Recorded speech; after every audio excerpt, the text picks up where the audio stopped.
Hello everyone, welcome to the YouTube channel crack affairs. और आज हम लोग डिस्कस करने वाले हैं करंट अफेयर्स सितंबर मंथ की। और आज इस सेशन के अंदर हम लोग नेशनल और इंटरनेशनल अफेयर्स जो है सेक्शन जो है वो डिस्कस करने वाले हैं इन पार्ट 1 के अंदर। पार्ट 2 के अंदर बाकी जो सेक्शन है उनको हम कवर करेंगे। तो इस चैनल को लाइक शेयर सब्सक्राइब ज़रूर कीजिएगा। और चलिए हम स्टार्ट करते हैं फर्स्ट सेशन से, जो है नेशनल इशूज़। नाउ फर्स्ट हम लोग स्टार्ट करते हैं नेशनल न्यूज़ से। सो फर्स्ट है न्यूज़ कि इंडिया ओपन कर रहा है अपना पहला मोबाइल टेम्पलेटेड ग्लास फैक्ट्री। यानी कि अभी तक हम लोग जो भी मोबाइल्स वगैरह के जो भी ग्लासेस होते थे ऊपर लगने वाले या कहीं पर भी यूज होने वाले मोबाइल के अंदर, वो हम लोग अभी बाहर से लिया करते थे, ठीक है, इंपोर्ट किया करते थे। लेकिन अब हम लोग खुद से मैन्युफैक्चर करेंगे, ठीक है। तो उसकी जो फैक्ट्री, उसका जो प्लांट है वो कहाँ पे बनाया गया है, वो नोएडा के अंदर फर्स्ट ओपन किया गया है। ओके, और ये मेक इन इंडिया का इनिशिएटिव है, ठीक है, के अंडर में आता है, जिसको अश्विन वैष्णव ने, जो यूनियन मिनिस्ट्री है उसके, अश्विन वैष्णव जी ने उन्हें उसे इनॉग्रेट किया है। और इस प्लांट को स्टैब्लिश कौन करेगा? दो कंपनीज करेंगी, एक है ऑप्टिमस इलेक्ट्रॉनिक्स और दूसरा है यूएसए बेस्ड कॉर्निंग इनकॉर्पोरेट करके, ठीक है। ये जो प्रोडक्ट बनेगा ये काफी हाई क्वालिटी का होगा, यानी कि engineered by the Connaught by the glasses, domestic और इंटरनेशनल मार्केट दोनों के लिए से बनाया जाएगा, ठीक है, ताकि हम लोगों का जो इम्पोर्ट डिपेंडेंसी है वो थोड़ी रिड्यूस होगी और एक्सपोर्ट हम ज्यादा कर पाएंगे, ठीक है। और इससे क्या होगा, ऑब्वियसली बात है, जॉब्स वगैरह इंक्रीज होंगी हमारी। दूसरा यहाँ पे जो इंडियन इलेक्ट्रॉनिक ग्रोथ रेट है वो 11.5 लाख करोड़ तक हो जाएगी, ये ध्यान रखिएगा, ठीक है। और 3 लाख करोड़ तक तो हमें सिर्फ एक्सपोर्ट से ही प्रॉफिट होगा। 2.5 मिलियन जॉब्स भी इसके अंदर जनरेट होंगी। ओके ना, इससे हमारी जो अच्छा, यहाँ पे हमारी जो इंडियन इकोनॉमी है उसकी अगर आप ग्रॉस रेट देखें तो वो है 7.8%, जो कि देखा जाए तो काफी अच्छी है, ठीक है। और ये इसलिए हुआ है क्योंकि हमारे इलेक्ट्रॉनिक मैन्युफैक्चरिंग और इनोवेशन में हमने आजकल बहुत ज्यादा अपना ध्यान देना शुरू कर दिया है। नेक्स्ट आता है आदिवाणी, ठीक है। ये एक तरह का ट्राइबल लैंग्वेजेस, जो ट्राइबल लोग होते हैं उनके लिए बनाई गई है, ठीक है। उनकी लैंग्वेज के अंदर चीजों को ट्रांसलेट करके ट्रांसलेट करना है, ठीक है, ताकि उनको हर तरह के प्लेटफॉर्म, हर चीज को एक्सेस कर सके, जैसे एजुकेशन वगैरह है, हेल्थ केयर है, गवर्नेंसी वगैरह है, जो भी स्कीम वगैरह निकलती है या कुछ भी फॉर्म्स अगर उन्हें अप्लाई फॉर्म में या कोई भी स्कीम के अंदर अप्लाई करना है, तो वो अपनी ट्रेडिशनल, अपनी जो ट्राइबल लैंग्वेजेस होती हैं उसके अंदर वो कर सकते हैं। उनके लिए आसान, उनको उनकी सुविधाओं का आसान बनाने के लिए बनाया गया है। Okay, Adivaani leveraging the advance AI model, obviously बात है, उसमें जो भी एआई मॉडल यूज होता है तो वो बहुत एडवांस लेवल का यूज किया गया है, जिसमें इंडिक ट्रांस टू और नो लैंग्वेज लेफ्ट बिहाइंड करके इंक्लूड किया गया है। अच्छा, ये दो चीजें उसमें है। Adopted for the low resource languages as a part of celebration. अच्छा, ये कभी इसको किया गया था, जनजातीय गौरव वंश जो था उसको सेलिब्रेट करने के टाइम पे इसको लॉन्च किया गया था। नाउ इसे डेवलप किसने किया है? इसे डेवलप किया है आईआईटी दिल्ली और बिट्स पिलानी ने, ठीक है, और ट्रिपल आईटी हैदराबाद और टीआरआई ने इसे डेवलप किया है। ओके, इसको अलग अलग लैंग्वेजेस में ट्रांसलेट किया गया है। अलग अलग लैंग्वेजेस में अवेलेबल रहेंगी, जैसे संताली है, भील है, मुंदरी है, गोंडी है, ठीक है, ये लैंग्वेजेस सारी इसके अंदर अवेलेबल रहेंगी। और आगे जाके कई सारी लैंग्वेजेस होंगी वो भी उसमें ऐड की जाएंगी। Okay, now the initiative also including the features, जैसे कुछ इसमें फीचर्स हैं, डिजिटलाइजिंग द फ्लोकर्स, ठीक है, यानी कि जो भी फ्लोक चीजें होती हैं, फोक यानी कि जो भी आपकी कम्युनिटी से रिलेटेड जो भी चीज है उसको हर चीज को डिजिटलाइज किया जाएगा, ठीक है, चाहे वो कुछ भी हो, आपका खाना भी हो सकता है, आपके ट्रेडिशंस भी हो सकता है, आपके customs, rituals, everything. Supporting the tribal entrepreneurship, आपके व्यवसाय वगैरह को भी सपोर्ट मिलेगा इससे। दूसरा, ओवरऑल पब्लिक सर्विसेज जो भी होंगी, जैसे मैंने बताया था स्कीम वगैरह हो जाती है, ठीक है, जितनी भी स्कीम्स हैं, योजनाएं वगैरह आती है, उन सबको भी इसके अंदर जोड़ा जाएगा और उनको आप इजिली आप एक्सेस कर सकते हो। नेक्स्ट आता है investors education and protection fund authority, जो है, जो कि मिनिस्ट्री ऑफ कॉर्पोरेशन अफेयर के अंदर आती है। उन्होंने निवेशक दीदी करके, जिसको जो फेज सेकेंड वाला फेज है उसका फॉर वुमेन्स के लिए, वो उन्होंने लॉन्च किया है। और ये कहाँ लॉन्च किया गया? हैदराबाद के अंदर से लॉन्च किया गया, ठीक है। स्पेशली किसको ध्यान में रख के बनाया गया था? रूरल वुमेन्स को ध्यान में रख के से बनाया गया था, ठीक है। और ये for the people and by the women है, यानी कि औरतों के लिए, औरतों के द्वारा ही है। ओके, इनके अंदर उनको सेविंग्स वगैरह के बारे में समझाया जाएगा, सेफ्टी प्रिवेंशन, जो कि फ्रॉड वगैरह आजकल बहुत होने लगे हैं ऑनलाइन वगैरह, उनसे किस तरह से बचना है, उनके बारे में उनको जागरूक किया जाएगा। और हर तरह के सिक्योर ट्रांजेक्शन को किस तरह से यूज करना है, एक्सेस करना है, everything they are teach them कि भाई क्या है ये सब चीजें, ठीक है, ताकि वो भी थोड़ी सी इन चीजों को लेके उनमें भी थोड़ी सी काबिलियत। नाउ विक्रम 3201 जो है पहला इंडिया का मेड इन इंडिया का माइक्रो प्रोसेसर चिप है, ठीक है, जो कि इंडिया के अंदर बना है और वो कितनी कैपेसिटी का 32 बिट्स का है। ओके, नाउ यहाँ पे ये बनाया गया है किसके द्वारा, इसरो के विक्रम साराभाई स्पेस सेंटर के द्वारा और सेमीकंडक्टर लेबोरेटरी के द्वारा से बनाया गया है, ठीक है। और ये किसी भी तरह की हार्श कंडीशन को ध्यान में रख के बनाया गया है, क्योंकि बेसिकली जो लॉन्चिंग व्हीकल्स होते हैं, सैटेलाइट होते हैं, मिसाइल्स होते हैं, या फिर उनके लिए स्पेशली ध्यान में रख के इसे बनाया गया है। ओके, दूसरा इसको अनवील कब किया गया था, इसको अनवील किया गया था सेमीकॉन इंडिया के टाइम पे, जो कि एक सेमिनार हुआ था, ठीक है, उस टाइम पे इसे अनवील किया गया था, जिसमें जो कि हर तरह के कंडीशन के साथ सर्वाइव करने के काबिल है, चाहे वो एक्सट्रीम टेम्परेचर हो, रेडिएशन हो या वाइब्रेशन हो। अच्छा, ये ध्यान रखिएगा, ये जो 32 बिट्स का माइक्रो प्रोसेसर है, ये 16 बिट का जो माइक्रो प्री प्रोसेसर था उससे उसका एडवांस वर्जन है, ठीक है, जिसका नाम क्या था, विक्रम 1601 था, उसी का एडवांस वर्जन है। ओके, ना ये जो इसके ये जो प्रोसेसर है उसके अंदर कस्टम ISA जो है वो इसके अंदर प्रेजेंट है, ठीक है। इसमें लैंग्वेजेस कौन सी यूज की गई है, एडा प्रोग्रामिंग लैंग्वेज यूज की गई है, जो ज्यादातर हम लोग एरोस्पेस के अंदर यूज करते हैं। ओके, ना प्राइम मिनिस्टर मोदी जो है उन्होंने लॉन्च किया है बिहार के अंदर राज्य जीविका निधि शाखा सहकारी संघ लिमिटेड। ओके, ये उन्होंने वीडियो कॉन्फ्रेंसिंग के थ्रू से लॉन्च किया है वहां पे, और बेसिकली इन्होंने जो वहाँ की रूरल वुमेन्स होती हैं, जो गांव की महिलाएं होती हैं जो खेती बाड़ी करती हैं, उनके लिए लॉन्च किया गया है, ठीक है। और ये काफी ज्यादा अफोर्डेबल है, ठीक है, और पूरा डिजिटल वे में इसे किया गया है, और उनको क्रेडिट किया जाएगा पूरा डिजिटल वे में। ओके, और ये जितने भी सेल्फ हेल्प ग्रुप्स है उसको भी से जोड़ा गया है, ठीक है। और जो प्रधानमंत्री नरेंद्र मोदी हैं उन्होंने 105 करोड़, ठीक है, जो मनी है, पैसा है, वो उन्होंने कॉर्पोरेट बैंक के अंदर ट्रांसफर किया है, ताकि कॉर्पोरेट बैंक से वो सीधे महिलाओं के अकाउंट में ट्रांसफर किया जा सके। नेक्स्ट आता है coconut development board announced boost the aid of the coconut farmers. जितने भी फार्मर्स वगैरह हैं जो कि कोकोनट वगैरह के उत्पादन करते हैं, उनको एक कोकोनट डेवलपमेंट बोर्ड जो है उन्होंने एक फाइनेंशियल एड प्रोवाइड किए। ओके, तो ये बेसिकली कब लॉन्च किया गया है, अनाउंस किया गया है, जब वर्ल्ड कोकोनट डे था तब, यानी कि सितंबर 2 को। ओके, यहाँ पे जो फाइनेंशियल एड है जो फार्मर्स को दिया जाता है, कोकोनट प्रोडक्शन में जो होते हैं फार्मर्स, उनको ये फाइनेंशियल एड दी जाएगी और वो बढ़ा दी गई है, ठीक है। तो जो सिपलिंग्स वगैरह होती है, सैपलिंग्स होती है, ठीक है, कोकोनट की, वो 4 रुपीज 4 से लेके 45 रुपीज तक की उनको बढ़ा दी गई है, ठीक है। और रिप्लेसमेंट रिप्लांटिंग एड जो है वो 40 रुपीज से लेके 350 रुपीज बढ़ा दी गई है, ठीक है, कर दी गई है, जो कि देखा जाए तो ऑलमोस्ट 6 टाइम्स उसको बढ़ा दिया गया है, ठीक है। और इसको ये किसके अंडर में आता है, ये आता है कोकोनट टेक्नोलॉजिकल मिशन के अंडर में आता है। ओके, यहाँ पे कुछ सब्सिडीज भी दी गई हैं, जैसे कि 2.5 लाख की सब्सिडी दी गई है कोकोनट सिपलिंग के ऊपर, और फार्मर्स को 50% की सब्सिडी दी गई है। ओके, ताकि जो कोकोनट इंडस्ट्री है, कल्टीवेशन इंडस्ट्री है, उसको बढ़ाया जा सके। नेक्स्ट आती है Bharatiya initiative to empower the 100 agri food startups, ठीक है। तो जो भारतीय है उसका फुल फॉर्म है भारतीय hub for the agritech resilience advancement and the incubation for the export enable, ठीक है, इसका फुल फॉर्म है। ये जो इनिशिएटिव है इसको लॉन्च किया गया है किसके द्वारा, एबडा के द्वारा, यानी कि जो agriculture process food export development authority उसके द्वारा से लॉन्च किया गया है, ठीक है। इसका एम क्या है, जितने भी 100 एग्रीकल्चर फूड है उनको, उनका स्टार्टअप से उनको सपोर्ट किया जा सके, ताकि जो हमारा एक्सपोर्ट इंडस्ट्री उसको बूस्ट मिल सके। और लगभग कितना मिलना चाहिए, $50 बिलियन का बूस्ट वो लोग चाहते हैं, इंक्रीमेंट हो विद द ईयर 2030 तक। ओके, ये अनवील किया गया है न्यू दिल्ली के अंदर, यानी कि इसको अनाउंस किया गया है न्यू दिल्ली के अंदर बाय द पीयूष गोयल, ठीक है, और चिराग पासवान, और जो यूएई के डॉक्टर धानी बिन अहमद अल जैदी, ठीक है, उन्होंने इसे प्रेजेंट किया है। ओके, ताकि और ज्यादातर फोकस इनोवेशन पे है, रेजिलियंस के ऊपर, और एक्सपोर्ट इनेबल इसे बनाया, इस एक्सपोर्ट पे ध्यान दिया गया है, इन बातों को ध्यान में रख के इसे प्रेजेंट किया गया है। ओके, आता है आत्मनिर्भर भारत के अंदर, और स्टार्टअप इंडिया के अंदर इसको लाया गया है, ठीक है, ताकि जो इंडिया का जो एग्रीकल्चर फूड प्रोडक्शन है, ट्रेड है, उसको बढ़ाया जा सके, उसको ग्लोबली ले जाया जा सके, इसलिए इसको बनाया गया है भारती को।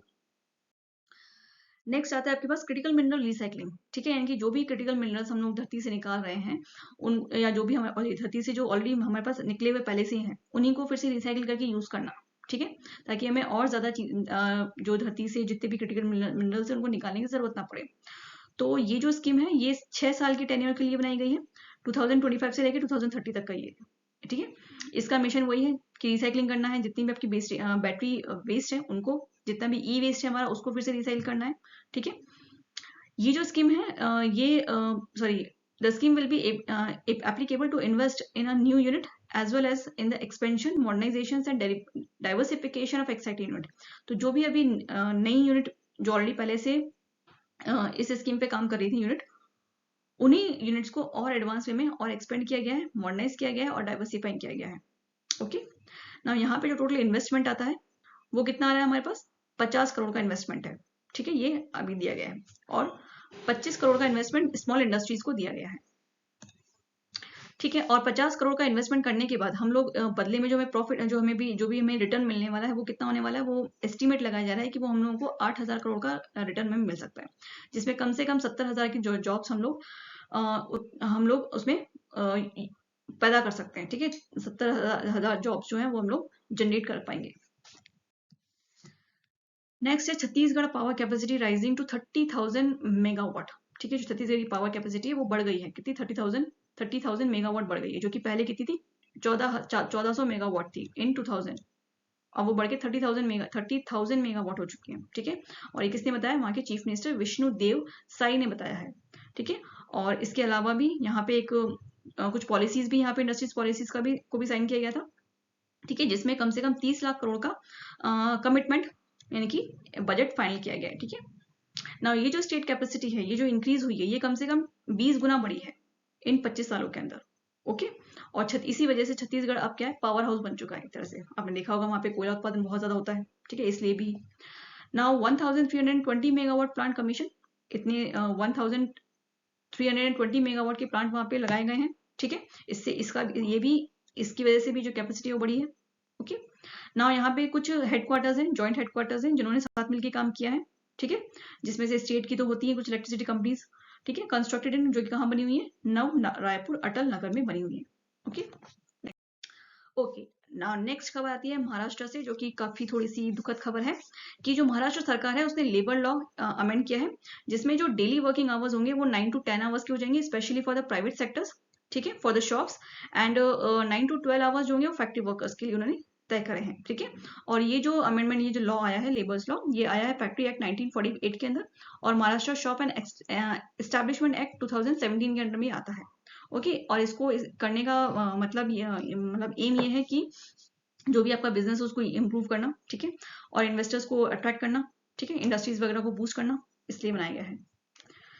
Okay, next, now volunteer ह्यूड based silver hall marking in India. यहाँ पे कहना का मतलब ये है कि जो सिल्वर इंडस्ट्री है, अभी तक उसके ऊपर हॉल मार्किंग नहीं होती थी, लेकिन अब से वो हॉल मार्किंग हुआ करेगी. ठीक है, और वो कैसी होगी, HUID बेस्ड होंगी हॉल मार्किंग. ओके, जिसपे पूरी तरह से आपको इसलिए उसको हॉल मार्किंग को देख के आप वेरीफाई कर सकते हो, उसकी प्योरिटी को. ट्रैकेबल होगी, आराम से कंज्यूमर उसको ट्रैक कर सकता है. ठीक है, जांच पड़ताल कर सकता है ना. उसके ऊपर जो BIS स्टैंडर्ड होगा वो कौन सा होगा, IS 2112 और 225 का उस पर BIS स्टैंडर्ड लगाया गया है. ये इसकी प्योरिटी को बताएगा. Okay, and a digital simplified hallmark systems including एक डिजिटलाइज हॉलमार्किंग सिस्टम भी लगाया गया है, hallmarking unified identification code. Okay, now यहाँ पे जो कंज्यूमर प्रोटेक्शन है उसको ध्यान में रख के इसको बनाया गया है. दूसरा, जो गोल्ड सिस्टम हुआ करता था हमारा, जो सोने की जो ज्वेलरीज होती थी उनमें भी हम लोग हॉलमार्किंग सिस्टम यूज करते थे, वही अब हम लोग सिल्वर ज्वेलरीज में भी यूज करेंगे. और लगभग 230 जितनी भी रिकॉग्नाइज सेंटर्स हैं, ठीक है, assigns and the hallmarking centres हैं, उन्होंने इसको रिकॉग्नाइज किया है. ठीक है, वो रिकॉग्नाइज करेंगे इसे. ओके, नेक्स्ट आता है हमारे गिद्धराज के बारे में. उनके लिए एक वल्चर कंजर्वेटिव पोर्टल खोला गया है. ठीक है, उस पोर्टल पे उनके बारे में थोड़ी नॉलेज उनकी दी जाएगी, वल्चर्स के बारे में. ये पोर्टल का नाम है www.vulturenetwork.org. ओके, ध्यान रखिएगा. इसको असम में लॉन्च किया गया है.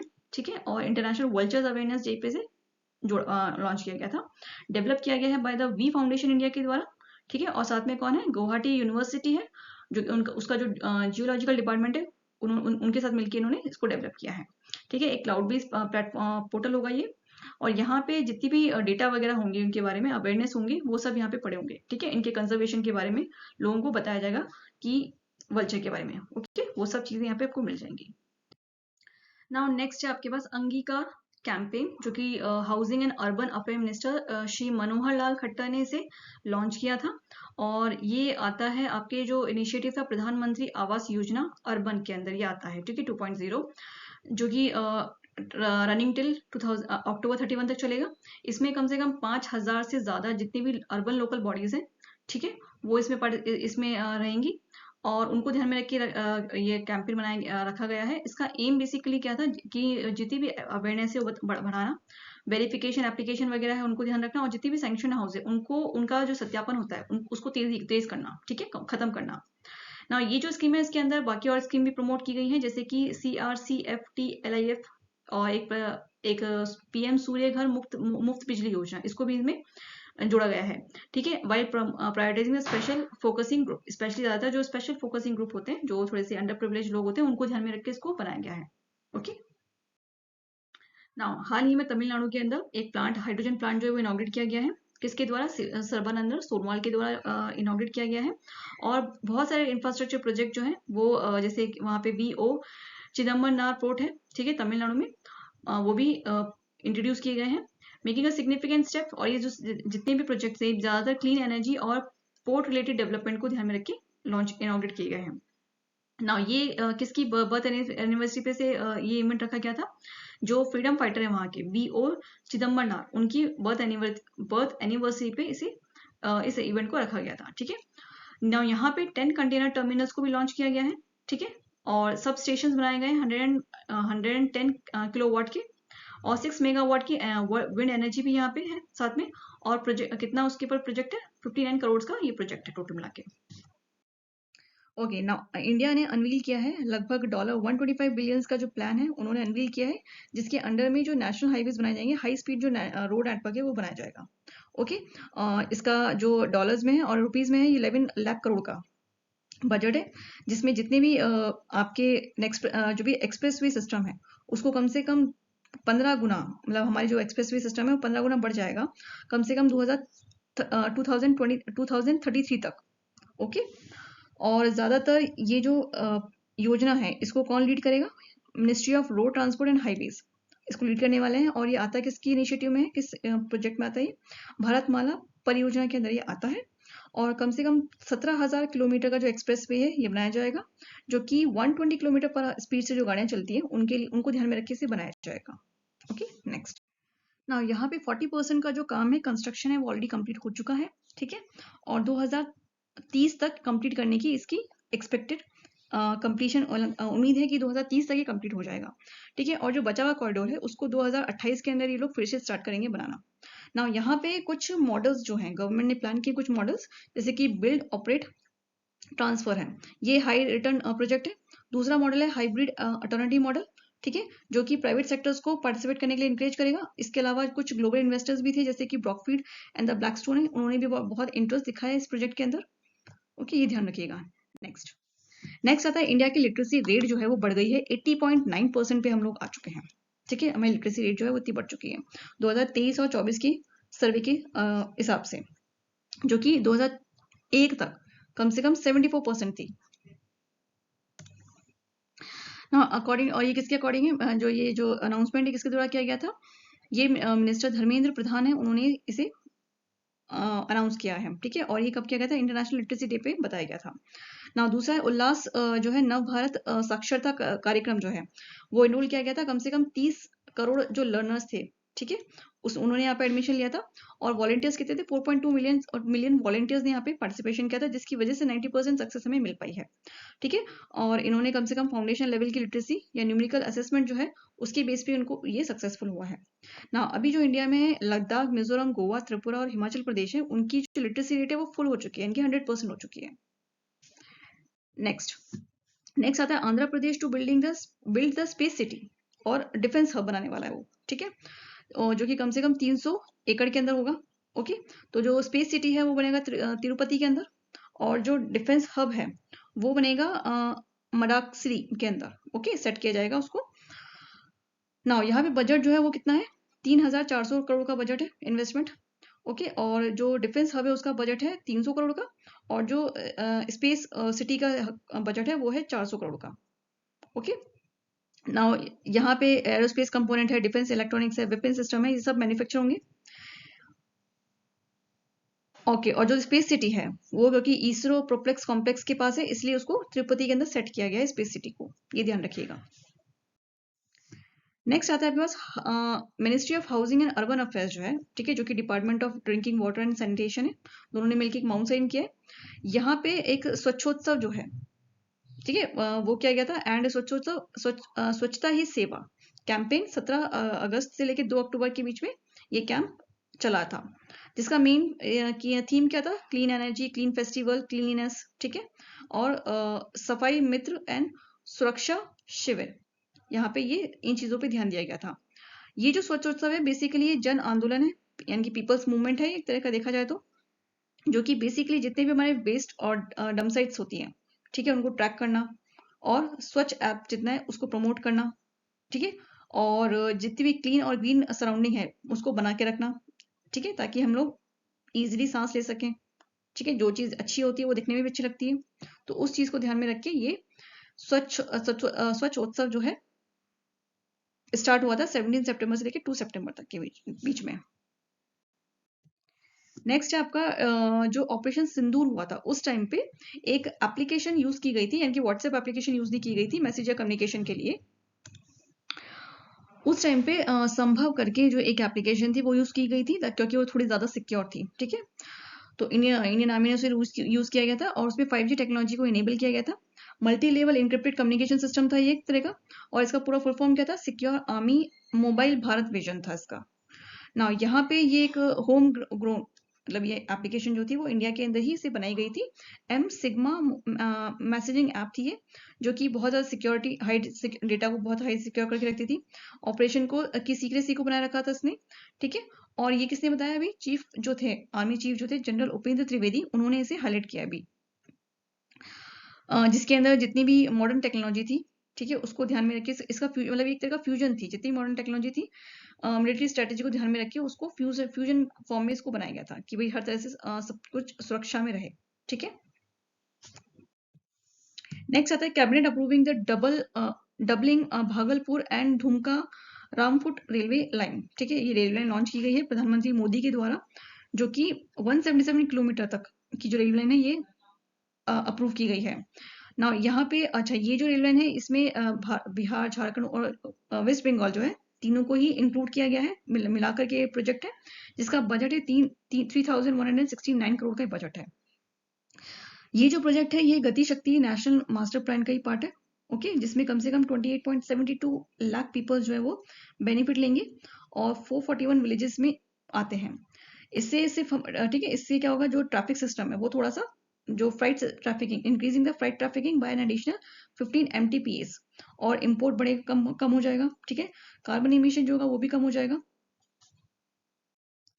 नेक्स्ट आता है आपके पास fast track immigration trusted travel programme. ये अमित शाह ने लॉन्च किया है, ओके, लखनऊ के अंदर virtually at the Lucknow, Thiruvananthapuram, Trichy, Kozhikode और अमृतसर के अंदर इसे अमृतसर एयरपोर्ट पे से लॉन्च किया गया है, ठीक है। और ये एक्सपेंड किया जाएगा बाकी जगह पे भी, ठीक है। टोटल 13 एयरपोर्ट्स पे इसको लॉन्च किया जाएगा। ये जो प्रोग्राम है इसमें प्रधानमंत्री नरेंद्र मोदी जो है उसके जो उनका जो विजन है स्पीड, स्केल एंड स्कोप, उससे इसको जोड़ा गया है। और इसमें बेसिकली जो इमिग्रेशन सिस्टम होता है उसको क्लीन किया जाएगा, मतलब कि जल्दी जल्दी से जो इमिग्रेशन जो इंक्वायरी सिस्टम होता है उसको 30 सेकंड में क्लियर करना, ताकि ज्यादा लंबी लाइन ना बने, लोग ज्यादा देर तक लाइन में खड़े ना रह सके, ठीक है। उसको ध्यान में रख के इसको बनाया गया है, ताकि लंबी क्यूज को हटाया जा सके और मैनुअली चेक वगैरह को हटाया जा सके, ठीक है। जो भी काम करना है वो सब डिजिटल वे में हो और बहुत जल्दी हो। नेक्स्ट आता है कि जो फर्स्ट IIM कैंपस है वो दुबई में खोला गया है, ठीक है। तो वहाँ के जो शेख हामिद बिन मोहम्मद अल मखतूम है, जो कि वहाँ के प्रिंस हैं, और जो हमारे एजुकेशन मिनिस्टर धर्मेंद्र प्रधान, उन्होंने साथ मिलकर इसको लॉन्च किया है, ठीक है। ये पहला कैंपस होगा वहाँ पे IIM का, अहमदाबाद का, ध्यान रखिए ये अहमदाबाद का है, ठीक है ना, जो कि दुबई इंटरनेशनल एकेडमिक सिटी में खोला गया है। और ये बेसिकली हमारा जो इंडियन UAE एजुकेशन कोलैबोरेशन हुआ था उसको ही, उसी को मजबूत करने के लिए इसे वहां पे ओपन किया गया है। नेक्स्ट है इंडिया ने लॉन्च किया है सजेक्स 2025। ये बेसिकली जो सऊदी अरेबिया ज्वेलरी एक्सपोजिशन है जो कि इंडिया ने लॉन्च किया है, ठीक है। इससे जो ट्रेड वगैरह है, ध्यान, मतलब हमारा जो ट्रेड वगैरह है उसको और थोड़ी मजबूती देने के लिए किया गया है सऊदी अरेबिया के साथ, ठीक है। Expanded outreach across the CGG and global market के अंदर। ये हुआ था 11 से लेकर 13 सितंबर के बीच में, ठीक है, एट द जिहाद सुपर डोम के अंदर। इसमें कम से कम 200 से ज़्यादा एग्जीबिशंस लगाई गई थी, जिसमें डायमंड्स हैं, जेमस्टोन्स हैं, ब्राइडल ज्वेलरीज हैं, लैब ग्राउंड डायमंड्स हैं, टेक्निकल इनोवेशन हैं, इन सबको प्रेजेंट किया गया था। ऑर्गेनाइजर्स कौन थे? JGEPC, ठीक है, उन्होंने इसको ऑर्गेनाइज किया था with the Indian ministry of commerce and industry के साथ। नेक्स्ट आता है नमो भारत जो है। नमो भारत जो है हमारी इंडिया की पहली फास्टेस्ट ट्रेन बन चुकी है, जिसकी स्पीड है 160 किलोमीटर पर आवर, ठीक है। ऑन द कौन से कॉरिडोर में इसको कौन से कॉरिडोर में आती है? दिल्ली मेट्रो RRTS कॉरिडोर में आती है, जिसके अंडर में दिल्ली और मेरठ का जो रूट है वो पड़ता है, ठीक है। जो है कम से कम 1 घंटे में 1 घंटे के अंदर वो क्रॉस हो जाएगा। जो रीजनल रैपिड ट्रांजिशन सिस्टम है वो बेसिकली 82.15 किलोमीटर है, ठीक है। और उसमें जो 55 किलोमीटर का ऑपरेशन स्ट्रेच है, ठीक है, नमो भारत, उसको भी इससे जोड़ा गया है मेरठ मेट्रो से, जो कि काफी देखा जाए तो रैपिडली और सीमलेस कनेक्टिविटी शो करता है, प्रोवाइड करेगा। ये जो ट्रेन फीचर्स हैं ये काफी सेफ टेक्नोलॉजी को यूज करके बनाए गए हैं। Automatic train protection, automatic train control and automatic train operators, ठीक है। ये कुछ टेक्नोलॉजीज उन्होंने समझाई यहाँ पे। नेक्स्ट आता है all India debit and investment survey, ठीक है, एडिस, और सिचुएशंस एंड सेस of the agriculture house hold.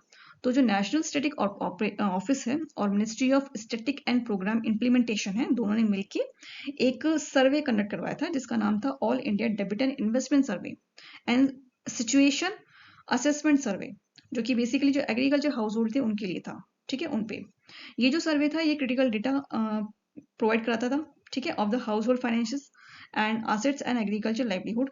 And कुछ इंफॉर्मेशन पॉलिसीज थी, जैसे कि रिजर्व बैंक के बारे में और नीति आयोग के बारे में, ठीक है, उन सबके डेटा प्रोवाइड करवा इस सर्वे के अंदर प्रोवाइड किए गए थे। Now the draft survey concept and the schedules are eventually open for the public feedback।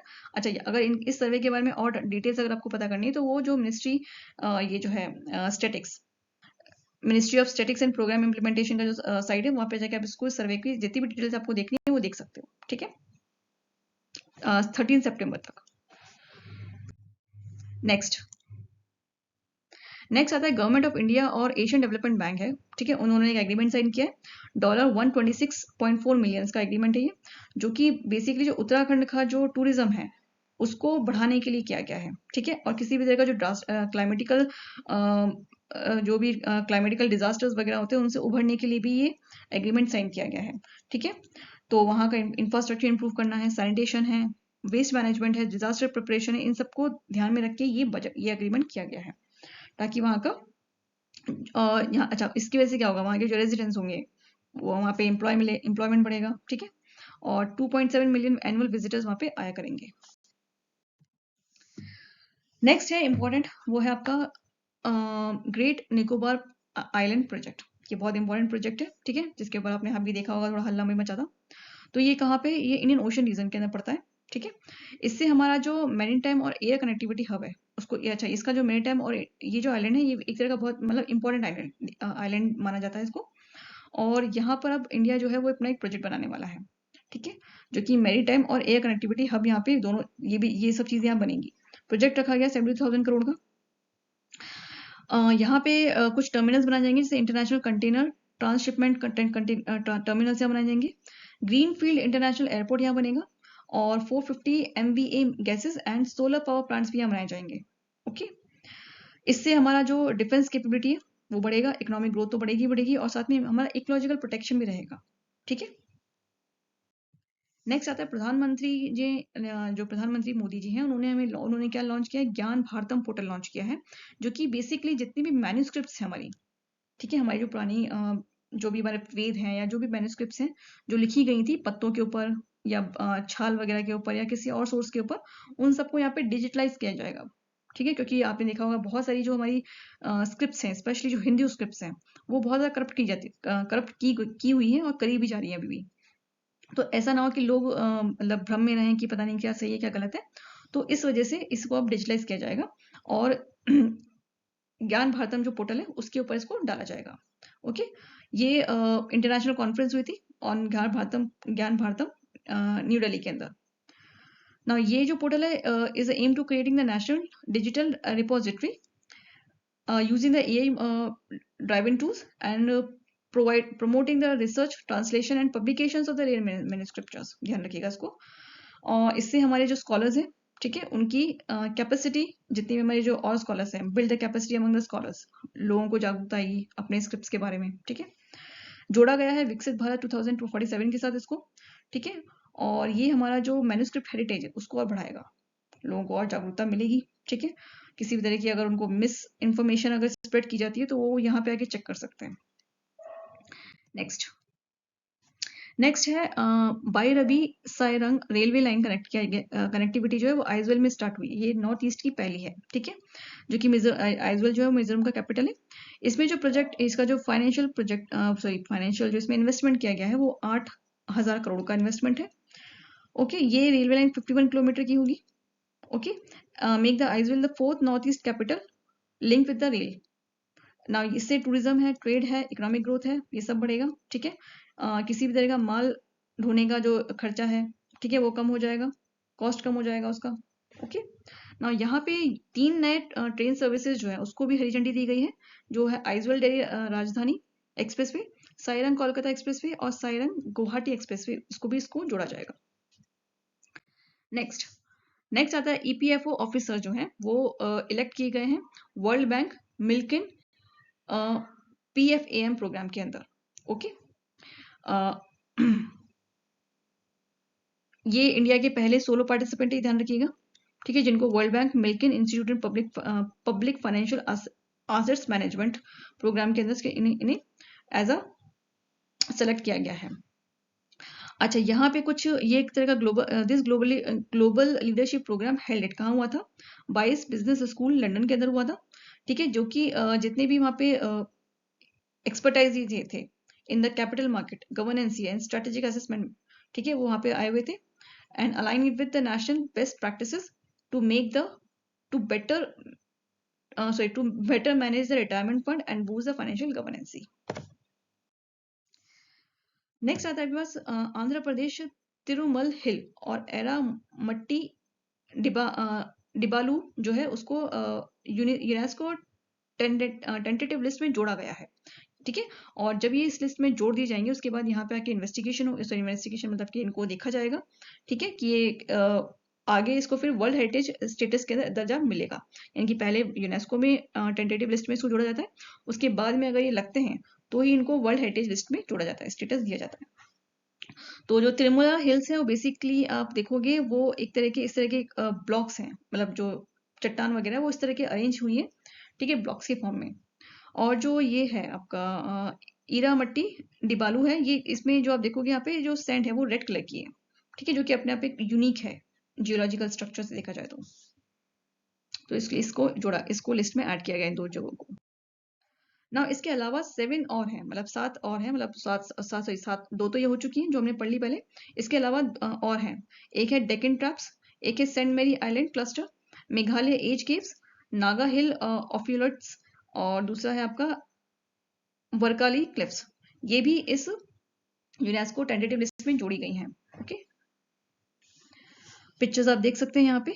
क्यों इन्हें जोड़ा गया है? क्योंकि इनकी जो थोड़ी जियोलॉजिकल स्ट्रक्चर है वो काफी यूनिक है, मतलब बहुत नेचुरल वे में बने हुए हैं। नेक्स्ट आता है प्राइम मिनिस्टर नरेंद्र मोदी ने बायोथर्मल जो प्रोजेक्ट है पॉली प्रोपाइलिन प्रोजेक्ट है वो असम में लॉन्च किया है। ये एक तरह का बायो इथिकल प्लांट है। ओके, जो कि असम गुवाहाटी के गोलाघाट में असम के अंदर इस यूनिट को स्टार्ट किया गया है। ये क्लीन एनर्जी और इंडस्ट्रियल डेवलपमेंट का के हिसाब से देखा जाए तो बहुत मेजर इंपॉर्टेंट स्टेप है। India pushing for the energy self reliance. ठीक है, क्योंकि ऑब्वियसली बात है आजकल बहुत प्रोजेक्ट हो रहे हैं तो उनका मेन एम वही है कि हमको अपने आप को सेल्फ रिलायंस बनाना है, आत्मनिर्भर बनाना है। ओके, यहाँ पे जो ये बायोथर्मल जो हम बात कर रहे हैं ये प्लांट है, ये बेसिकली बैम्बू से, मतलब बैम्बू पे होगा। बैम्बू इसमें जो हाईलाइट जो मेन चीज है वो है बैम्बू है।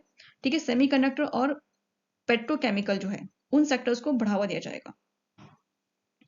ये जो प्रोजेक्ट है ये कम से कम 18,000 करोड़ का है प्रोजेक्ट है, जिसमें 27 करोड़ जो है सेमीकंडक्टर प्लांट इंक्लूड है इसमें। ठीक है, इंक्लूड किया गया है मोरिगन के अंदर, मतलब ये सेमीकंडक्टर प्लांट भी वहां पे स्टार्ट किया जाएगा।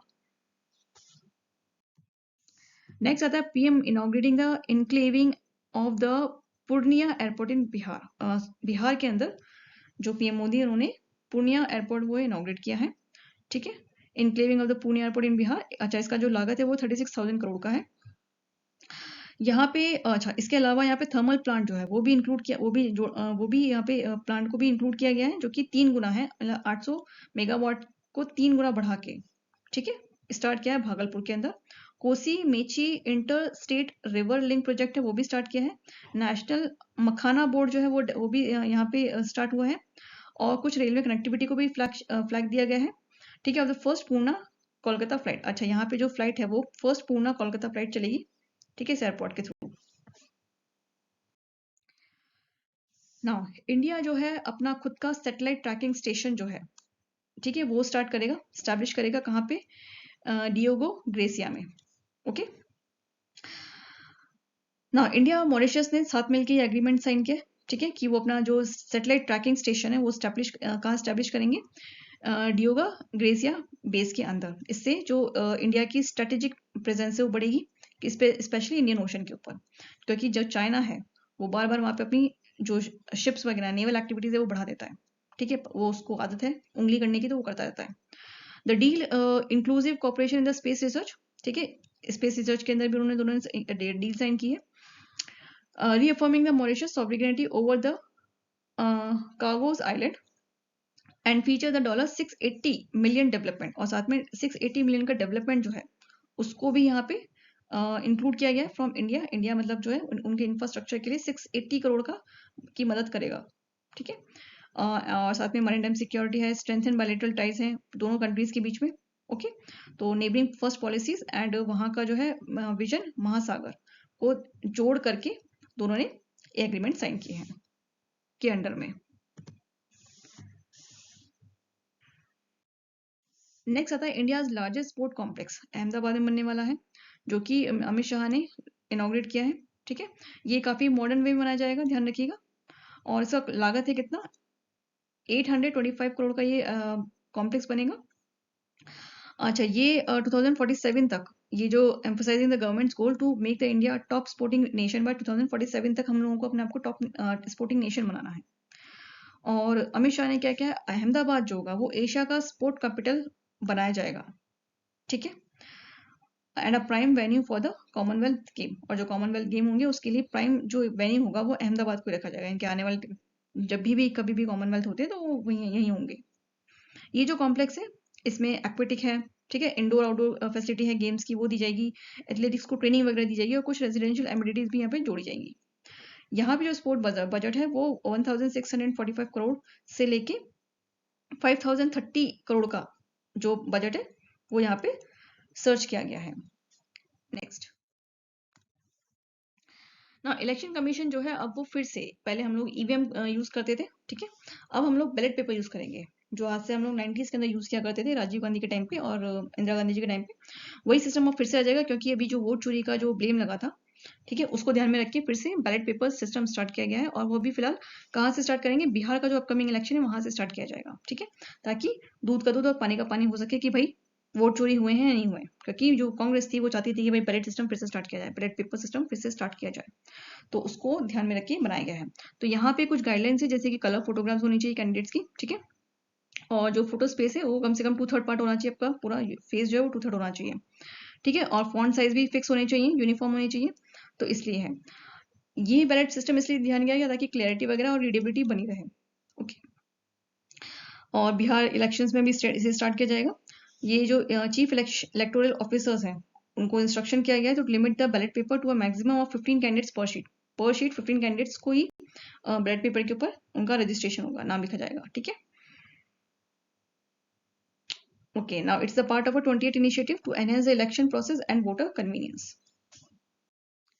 नेक्स्ट आता है MNRE launching the national geothermal policies. जो जियोथर्मल्स होते हैं यानी कि जो अपनी भूमि है, जो धरती है, ठीक है, उसके ही तापमान, उसका उसमें जो तापमान बढ़ जाता है उसको यूज किया जाएगा, ठीक है, क्योंकि जो धरती है उसका तापमान कभी ना कभी बढ़ता रहता है, ठीक है, उसमें बहुत गर्मी रहती है, मतलब धरती के अंदर काफी ज्यादा गर्मी रहती है, ठीक है, तो उसी को यूज करने का के लिए ये जियोथर्मल पॉलिसीज बनाई गई है।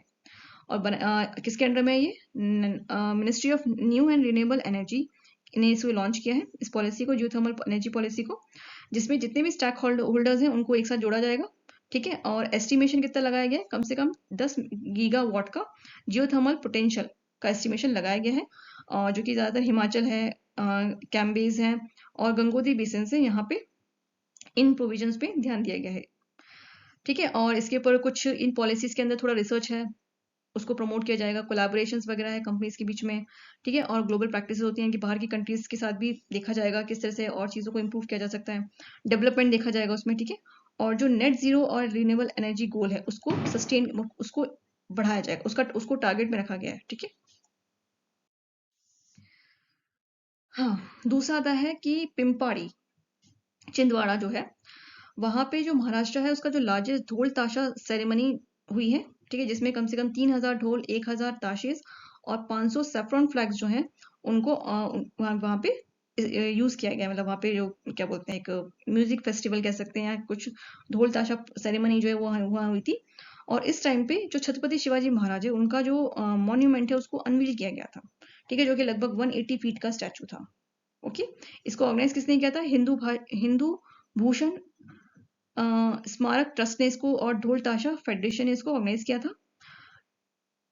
The tribute at the Moshi Shambhu Srishti at aim to celebrating the Maratha warrior. ठीक है, बेसिकली ये जो मराठा वॉरियर्स हैं उनका हेरिटेज, उनको उनको उनको उनके उस करेज को सेलिब्रेट करने के लिए इस सेरेमनी को रखा गया था।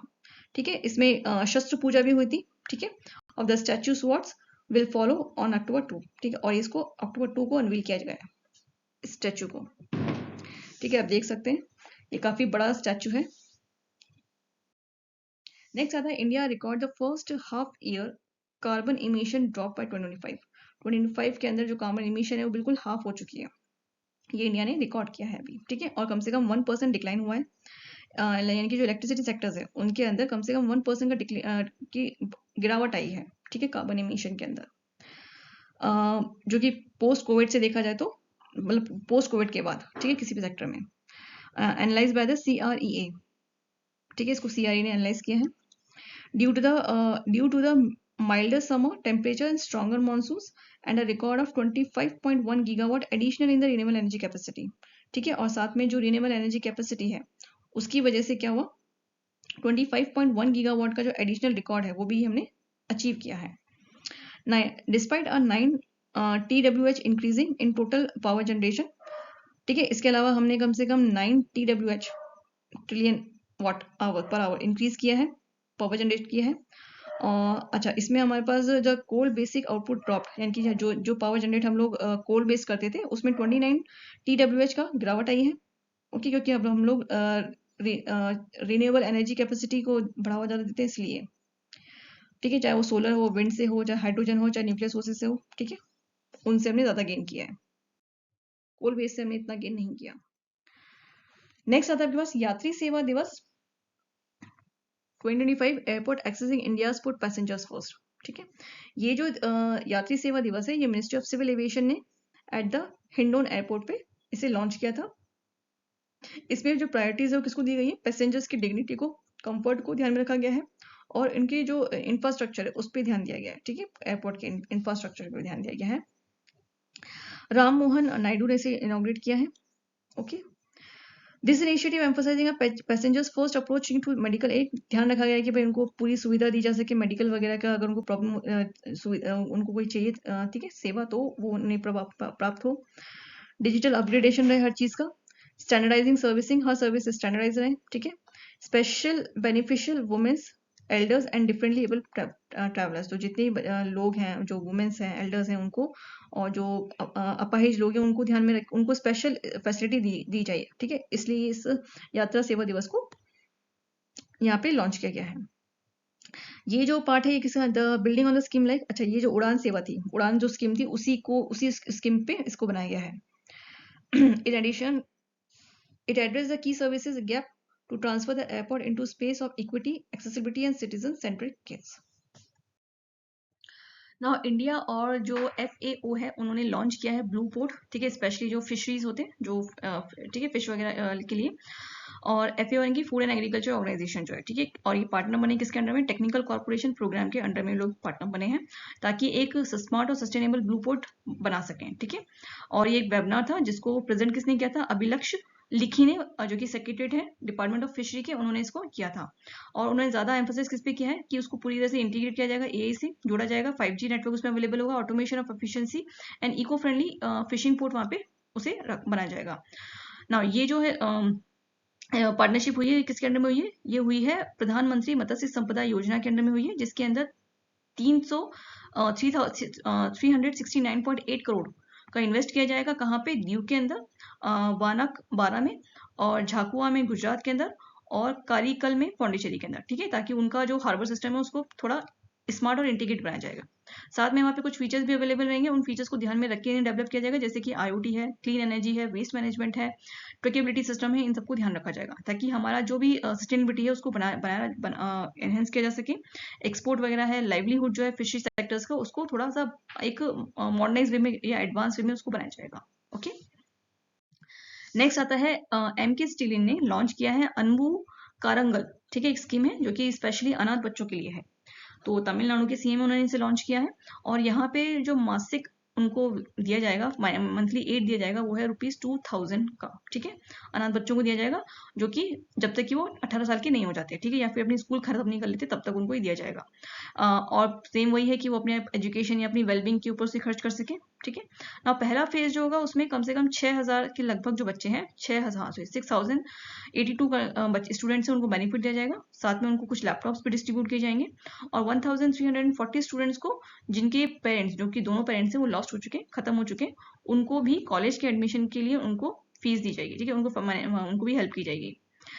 Following under the Julian act, अच्छा ये जो चीजें आ रही है ना, यहाँ पे एक जूलियन जुडिशियल एक्ट आता है, उसके अंडर में जो स्कीम है उसके अंदर आपको मोबाइल ऐप एप्लीकेशन भी इंक्लूड की गई है, और मॉनिटरिंग वगैरह भी की जाएगी लगातार उनको, align with the DMK's welfare driven agenda ahead of 2026 election. अच्छा यहाँ पे ये क्यों किस तरह से देखा जा रहा है कि 2026 में जो इलेक्शन होने वाले हैं उसको ध्यान में रख के अब ये लोग योजना लेके आए। तो ज्यादातर जब भी इलेक्शन होने वाले होते हैं उससे जस्ट एक साल पहले क्या होता है, इनकी योजनाएं स्टार्ट हो जाती है, ठीक है, तो यहाँ पे भी उन्होंने स्टार्ट कर दिया है। नेक्स्ट आता है election commission delisted 474 political parties over the norms violations, यानी कि कितनी सारी पॉलिटिकल पार्टीज हमारे इंडिया में बनी हुई है, 474, ठीक है, सही उससे भी ज्यादा बनी हुई है, जिसमें से 474 तो डीलिस्ट कर चुके हैं। टोटल कितनी बनी है, टोटल 808 पार्टीज जो है वो हमारे यहाँ पे बनी हुई है, ठीक है।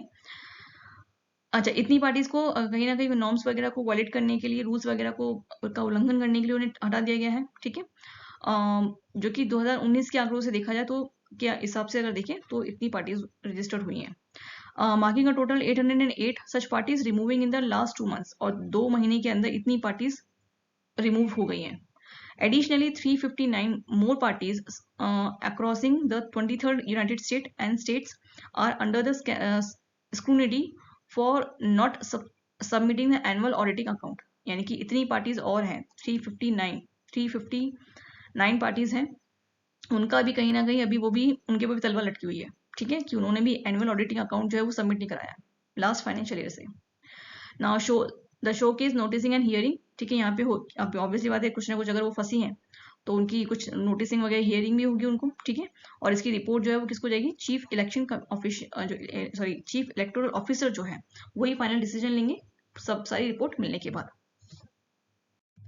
नेक्स्ट आता है प्रधानमंत्री लॉन्चिंग 34,200 करोड़ का पोर्ट प्रोजेक्ट जो है गुजरात के अंदर स्टार्ट हुआ है, ठीक है, जिसके अंदर स्पेशली वो जो प्रोजेक्ट है वो मैरीटाइम जो सेक्टर्स है उनको बढ़ावा देने के लिए किया गया है, ठीक है। ना प्रधानमंत्री ड्यूरिंग द समुद्र से समृद्धि इवेंट इन भावनगर गुजरात में जब वो संबोधित कर रहे थे इस इवेंट को, वहां पे उन्होंने 34,200 करोड़ का जो इन्वेस्टमेंट है वो स्पेशली मैरीटाइम सेक्टर के अंदर और उसके रिलेटेड इंफ्रास्ट्रक्चर के अंदर उन्होंने इन्वेस्ट किया है, ठीक है, के लिए उन्होंने बोला है, और ये बहुत ही इंपॉर्टेंट मतलब एक क्या बोलते हैं एक सिग्निफिकेंट स्टेप है स्पेशली गुजरात का जो मैरीटाइम सेक्टर है उसको बढ़ाने के लिए। ना ये जो यहाँ पे क्या होगा, declaring the large ships are infrastructure, यहाँ पे बड़े बड़े शिप्स को इंफ्रास्ट्रक्चर किया जाएगा, बनाया जाएगा। ही अनवीलिंग द रिफॉर्म्स, और कुछ और भी रिफॉर्म्स उन्होंने अनवील किए, जैसे कि 1 nation 1 document to streamline the port processes and announcing the investment across in the shipbuilding ports development and the LNG terminals and solar energy। तो ये कुछ ऐसे चीजें हैं जिनको भी वहाँ पे जिनमें भी कुछ इन्वेस्टमेंट किया जाएगा, जैसे शिप बिल्डिंग है, पोर्ट डेवलपमेंट में है, टर्मिनल्स वगैरह है, LNG, ठीक है, और सोलर एनर्जी के अंदर। ना इससे क्या होगा, जो हमारा फॉरेन डिपेंडेंसी है शिपिंग के अंदर, ठीक है, फॉरेन शिपिंग डिपेंडेंसी वो कम हो जाएगा, और जो इंडिया की जो ट्रेड शेयरिंग है 2047 तक वो बढ़ जाएगी, ट्रिपल हो जाएगी वो, ये माना जा रहा है। नेक्स्ट है आपका, प्रधानमंत्री ने लॉन्च किया है नेक्स्ट जनरेशन जीएसटी रिफॉर्म, ठीक है। तो प्रधानमंत्री जो इन्होंने next generation GST reform launch किया है and calling it a step towards, और ये उन्होंने मतलब उनके भाषण में उन्होंने कहा है कि ये एक तरह का एक स्टेप है, कहाँ पे बढ़ोतरी है जीएसटी बचत उत्सव के अंदर देखा जाए तो, एंड अ स्ट्रॉन्ग आत्मनिर्भर भारत, ठीक है, उसके अंदर एक महत्वपूर्ण कदम बताया गया है जीएसटी के रिफॉर्म को ना। यहाँ पे इफेक्टिव होगा 22 सितंबर से, ठीक है, और ये यहाँ पे कुछ रिफॉर्म्स बनाए गए हैं जिसमें 5 से लेके 18% का स्लैब दिया गया है, और टैक्स रिडक्शन किया गया है, ठीक है, फूड और मेडिसिन के अंदर, और इंश्योरेंस के अंदर भी 0 से लेके 5% तक का है। साथ में इससे क्या होगा, जो 2.5 लाख का एनुअली खर्चा होता है वो बच गया है इस टैक्स स्लैब से, ठीक है, रिडक्शन से ना। यहाँ पे इससे क्या होगा, ऑब्वियसली बात टैक्स बचेगा, तो एमएसएमई जो स्मॉल सेक्टर्स होते हैं उनको थोड़ा फायदा रहेगा, ठीक है। टैक्स और थोड़ा सिंप्लीफाई हो गया है, lower the cost and promoting the स्वदेशी प्रोडक्ट, और ज्यादातर उन्होंने स्वदेशी प्रोडक्ट को ही प्रमोट करने की बात कही है, ठीक है। एंड उन्होंने लोगों से अर्ज किया है कि भाई बाय स्वदेशी एंड सेल स्वदेशी, कि हमें खरीदना भी, हमें बनाना भी वही है और बेचना भी वही है, स्वदेशी, ओके, ताकि हम लोग सेल्फ डिपेंडेंट बने। ना इंडिया ने अपना जो राइट है, ठीक है, अपना राइट सिक्योर कर लिया है, स्पेशली पॉलीमेटेलिक सल्फाइड एक्सप्लोरेशन जो है हमारा, जो इंडियन ओशन के अंदर जो कार्लसबर्ग रिग है, वहाँ पे हमारी जो पॉलीमेटेलिक सल्फाइड को ढूंढने की, जो एक्सप्लोर करने की जो हमारे राइट्स हैं उसको सिक्योर कर लिया किसने, इंडिया ने, ठीक है। और उसने 2 कॉन्ट्रैक्ट जो है पीएमएस एक्सट्रैक्शन कॉन्ट्रैक्ट और उसके हाथ में आ गए, ठीक है, होल्ड कर रखे, और विद किसके साथ, इंटरनेशनल सीबेड अथॉरिटी के साथ, ठीक है। ये किसने अनाउंस किया है, ये अनाउंस किया था जितेंद्र सिंह ने, जो साइंस मिनिस्टर है हमारे, उन्होंने ना। ये जो 15 साल का कॉन्ट्रैक्ट है ये किससे जोड़ा गया है, ये डीप ओशन मिशन के साथ इसे जोड़ा गया है, ओके, जिसको लॉन्च किसने किया था, प्रधानमंत्री नरेंद्र मोदी ने लॉन्च किया था। अच्छा, यहाँ पे बेसिकली ये जो फोकस इस पे किसका है, सबसे ज्यादा जितना हमारे सी बेड मिनरल एक्सप्लोरेशन है उस पर सबसे ज्यादा फोकस है, ताकि जमीन के अंदर से जितना हम निकाल सकते हैं मिनरल, ठीक है, और माइनिंग टेक्नोलॉजी को बूस्ट करना है, साथ में इंडियन ब्लू इकोनॉमी जो है उसको भी आगे बढ़ाना है, okay. Now India now holding the largest exploration area of the PMS, ठीक है, यानी कि अब सबसे बड़ा एरिया जो है वो एक्सप्लोर कर रहे हैं पीएमएस के अंदर, ठीक है, ग्लोबली। और हम लोग साथ में होस्ट भी कर रहे हैं क्या, 8th ISM annual contractor meeting in Goa में भी कर रहे हैं हम लोग, एक मीटिंग होस्ट कर रहे हैं इसी से जुड़ी हुई, ठीक है। Reaffirm its leadership in the deep sea resources exploration and maritime presence, okay. Next, ये आप एरिया देख सकते हो, ये यमन है, ये इंडिया है, यहाँ पे आपका साउथ अफ्रीका आ जाएगा, ठीक है, और देन उसके बाद तो ये वाला जो पोर्शन है आपका, this is called the Carlsberg ridges, जो कि इंडियन ओशन में पड़ता है, ओके। नेक्स्ट आता है आपके पास Piyush Goyal launching the industrial park rating system 3.0, जो कि कौन है, union commerce and industrial minister है हमारे, उन्होंने इसे लॉन्च किया है, इंडस्ट्रियल पार्क रेटिंग सिस्टम, जो कि न्यू दिल्ली में किया है। ये एक बहुत ही इंपॉर्टेंट, मतलब एक तरह का industrial park in the sense कि वहाँ पे जो ज्यादातर आप इंडस्ट्रीज लगा सकते हो, ठीक है, उद्योग वगैरह वहाँ पे खोल सकते हो, ठीक है, ताकि और साथ में मेक इन इंडिया के इनिशिएटिव से इसको जोड़ा गया है। डेवलप किसके द्वारा किया गया है, DPIIT के द्वारा इसे डेवलप किया गया है, और इसको एशिया डेवलपमेंट बैंक का भी सपोर्ट मिला है, ओके। नाउ यहाँ पे इंट्रोड्यूसिंग न्यू पैरामीटर्स, कुछ नए पैरामीटर्स जोड़े गए हैं, जैसे सस्टेनेबिलिटी है, क्लीन इंफ्रास्ट्रक्चर है, डिजिटलाइजेशन है, लॉजिस्टिक कनेक्टिविटी है, ये सब भी इसको इसमें इन पैरामीटर्स को ध्यान में रख के इसको इस पार्क को बनाया जाएगा। एम क्या होगा, कॉम्पिटिटिवनेस को बढ़ाना, ऑब्वियसली बात है, जो स्पर्धा चलती है, ठीक है, इंडस्ट्रीज वगैरह के अंदर उसको बढ़ाना, ताकि उनमें वो चीजें और अच्छे से उत्पादित कर सकें। Improving the investment transparency, promoting the best practices, categorizing the park as a leader, challenges and aspires, ठीक है। यहाँ पे इस पार्क, इन जो इंडस्ट्रियल पार्क बनेंगे इनको कैटेगराइज किया गया है, एक तो लीडर के अंदर, चैलेंजेस के अंदर, एस्पायर्स के अंदर, okay, to guide the policies and investor decisions.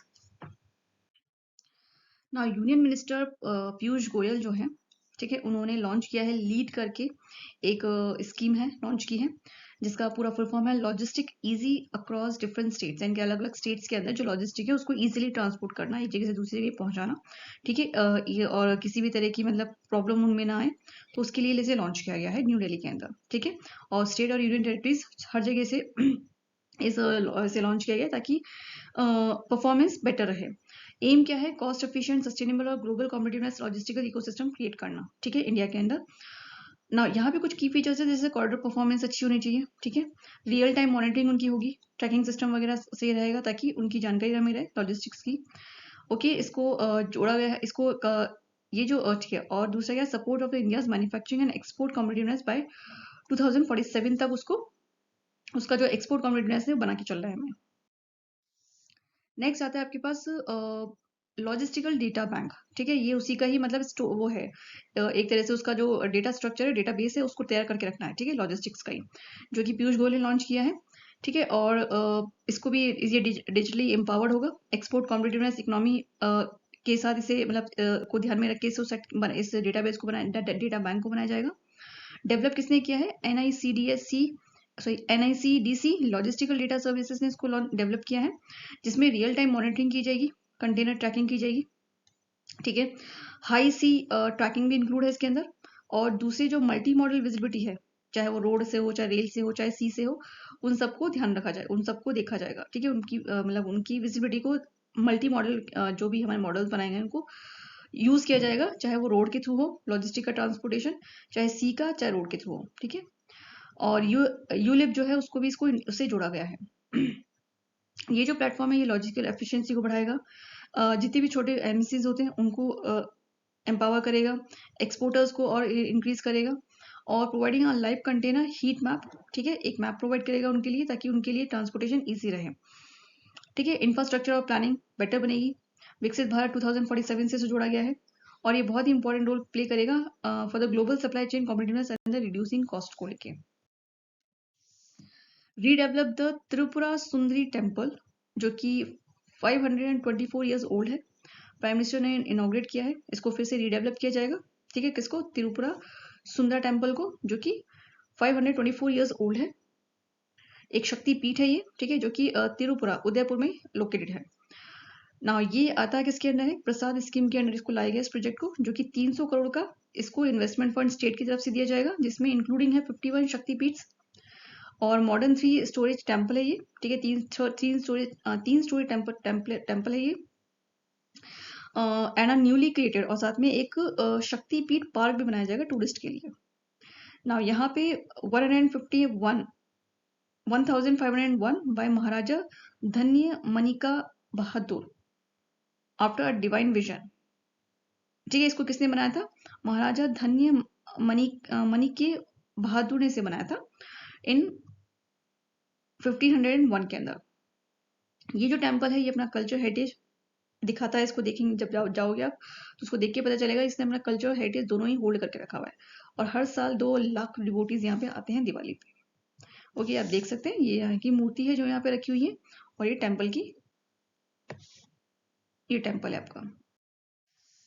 Next आता है Karnataka launching the 1000 crore leap fuel innovations. इससे पहले जो हमने पढ़ा था वो लीड था, ठीक है, ये लीप है, यानी कि लोकल इकोनॉमिकल एक्सेलरेशन प्रोग्राम है ये, जो कि 5 लाख जॉब्स जो है वो क्रिएट करेगा, ठीक है, बैंगलोर के अंदर या बैंगलोर से बाहर भी, अभी तक तो बैंगलोर में होती थी सारी कंपनीज, पर अब बैंगलोर के बाहर भी एक्सपोर्ट किया जाएगा लोकेशंस को, ठीक है, ताकि वहां पर भी जॉब रिक्वायरमेंट इंक्रीज हो। ये 5 साल का प्रोग्राम है, ठीक है, जिसमें जितने भी स्ट्रॉन्ग स्टार्टअप्स इकोसिस्टम है वहां भी क्रिएट की जाएंगी, जैसे कि मैसूर है, बैंगलोर है, हुबली है, तुमकुर है, कालाबुरंगी कलाबुरंगी है, शिवामोगा है यहाँ पर भी, ठीक है, ताकि वहां का भी इंफ्रास्ट्रक्चर डेवलप हो सके, funding gap transforming them into a global innovation hub बनाया जा सके, और इकोनॉमिक ग्रोथ की जा सके वहां पे। नेक्स्ट आता है GST appellate tribunal launching by the finance minister. ना अभी एक ट्राइब्यूनल जो जीएसटी है उसको थोड़ा सा कम किया गया है, और उसके लिए एक टैक्स अपीलेट ट्राइब्यूनल भी लॉन्च किया गया है निर्मला सीतारमन के द्वारा, ठीक है, जो कि बहुत ही यूनिफाइड है, इंडिपेंडेंट फोरम है फॉर रिजॉल्विंग जितने भी जीएसटी डिस्प्यूट्स होते हैं को लेके, ठीक है, इंडिया में उन सबको इस ट्रिब्यूनल के अलॉन्ग सॉल्व किया जाएगा। ना इसका एम क्या है, जैगर फ्री डिसीजंस लेना, ठीक है, किसी भी तरह के डिजिटल बाय डिजिटल फाइलिंग, कोई भी प्रॉब्लम हो तो उसको डिजिटल वे में उसको उसकी कंप्लेंट फाइल करना, टाइम बाउंडिंग हियरिंग होगी, ठीक है, ऐसा नहीं कि हियरिंग पेंडिंग होगी, ठीक है, रिड्यूसिंग द लेजिस्लेटिव डिले, तो जितनी भी कमियां होंगी, जो भी देरियां होंगी उसको कम किया जाएगा, ईजी ऑफ बिजनेस को इम्प्रूव किया जाएगा, और जितनी भी एमएनसीज हैं और एक्सपोर्टर्स हैं उनको इससे बेनिफिट ही होगा, ऑब्वियसली बात है, ठीक है। ना ये जो स्ट्रक्चर है इसको नेशनल वाइड बनाया गया है ये विद द प्रिंसिपल बेंच इन दिल्ली। ठीक है, इसका जो प्रिंसिपल बेंच है वो कहाँ पे होगा, दिल्ली के अंदर होगा, जिसमें 31 स्टेट्स की बेंचेस भी इंक्लूड है। ठीक है, जुडिशियल और टेक्निकल एक्सपर्ट्स भी वहाँ पे प्रेजेंट होंगे इस ट्रिब्यूनल के अंदर। फिर आता है इंडिया ने सिल्वर इंपोर्ट जो है वो रिस्ट्रिक्ट कर दिया है 21 मई 2026 तक। ठीक है, और स्पेशली फॉर थाईलैंड के अंदर।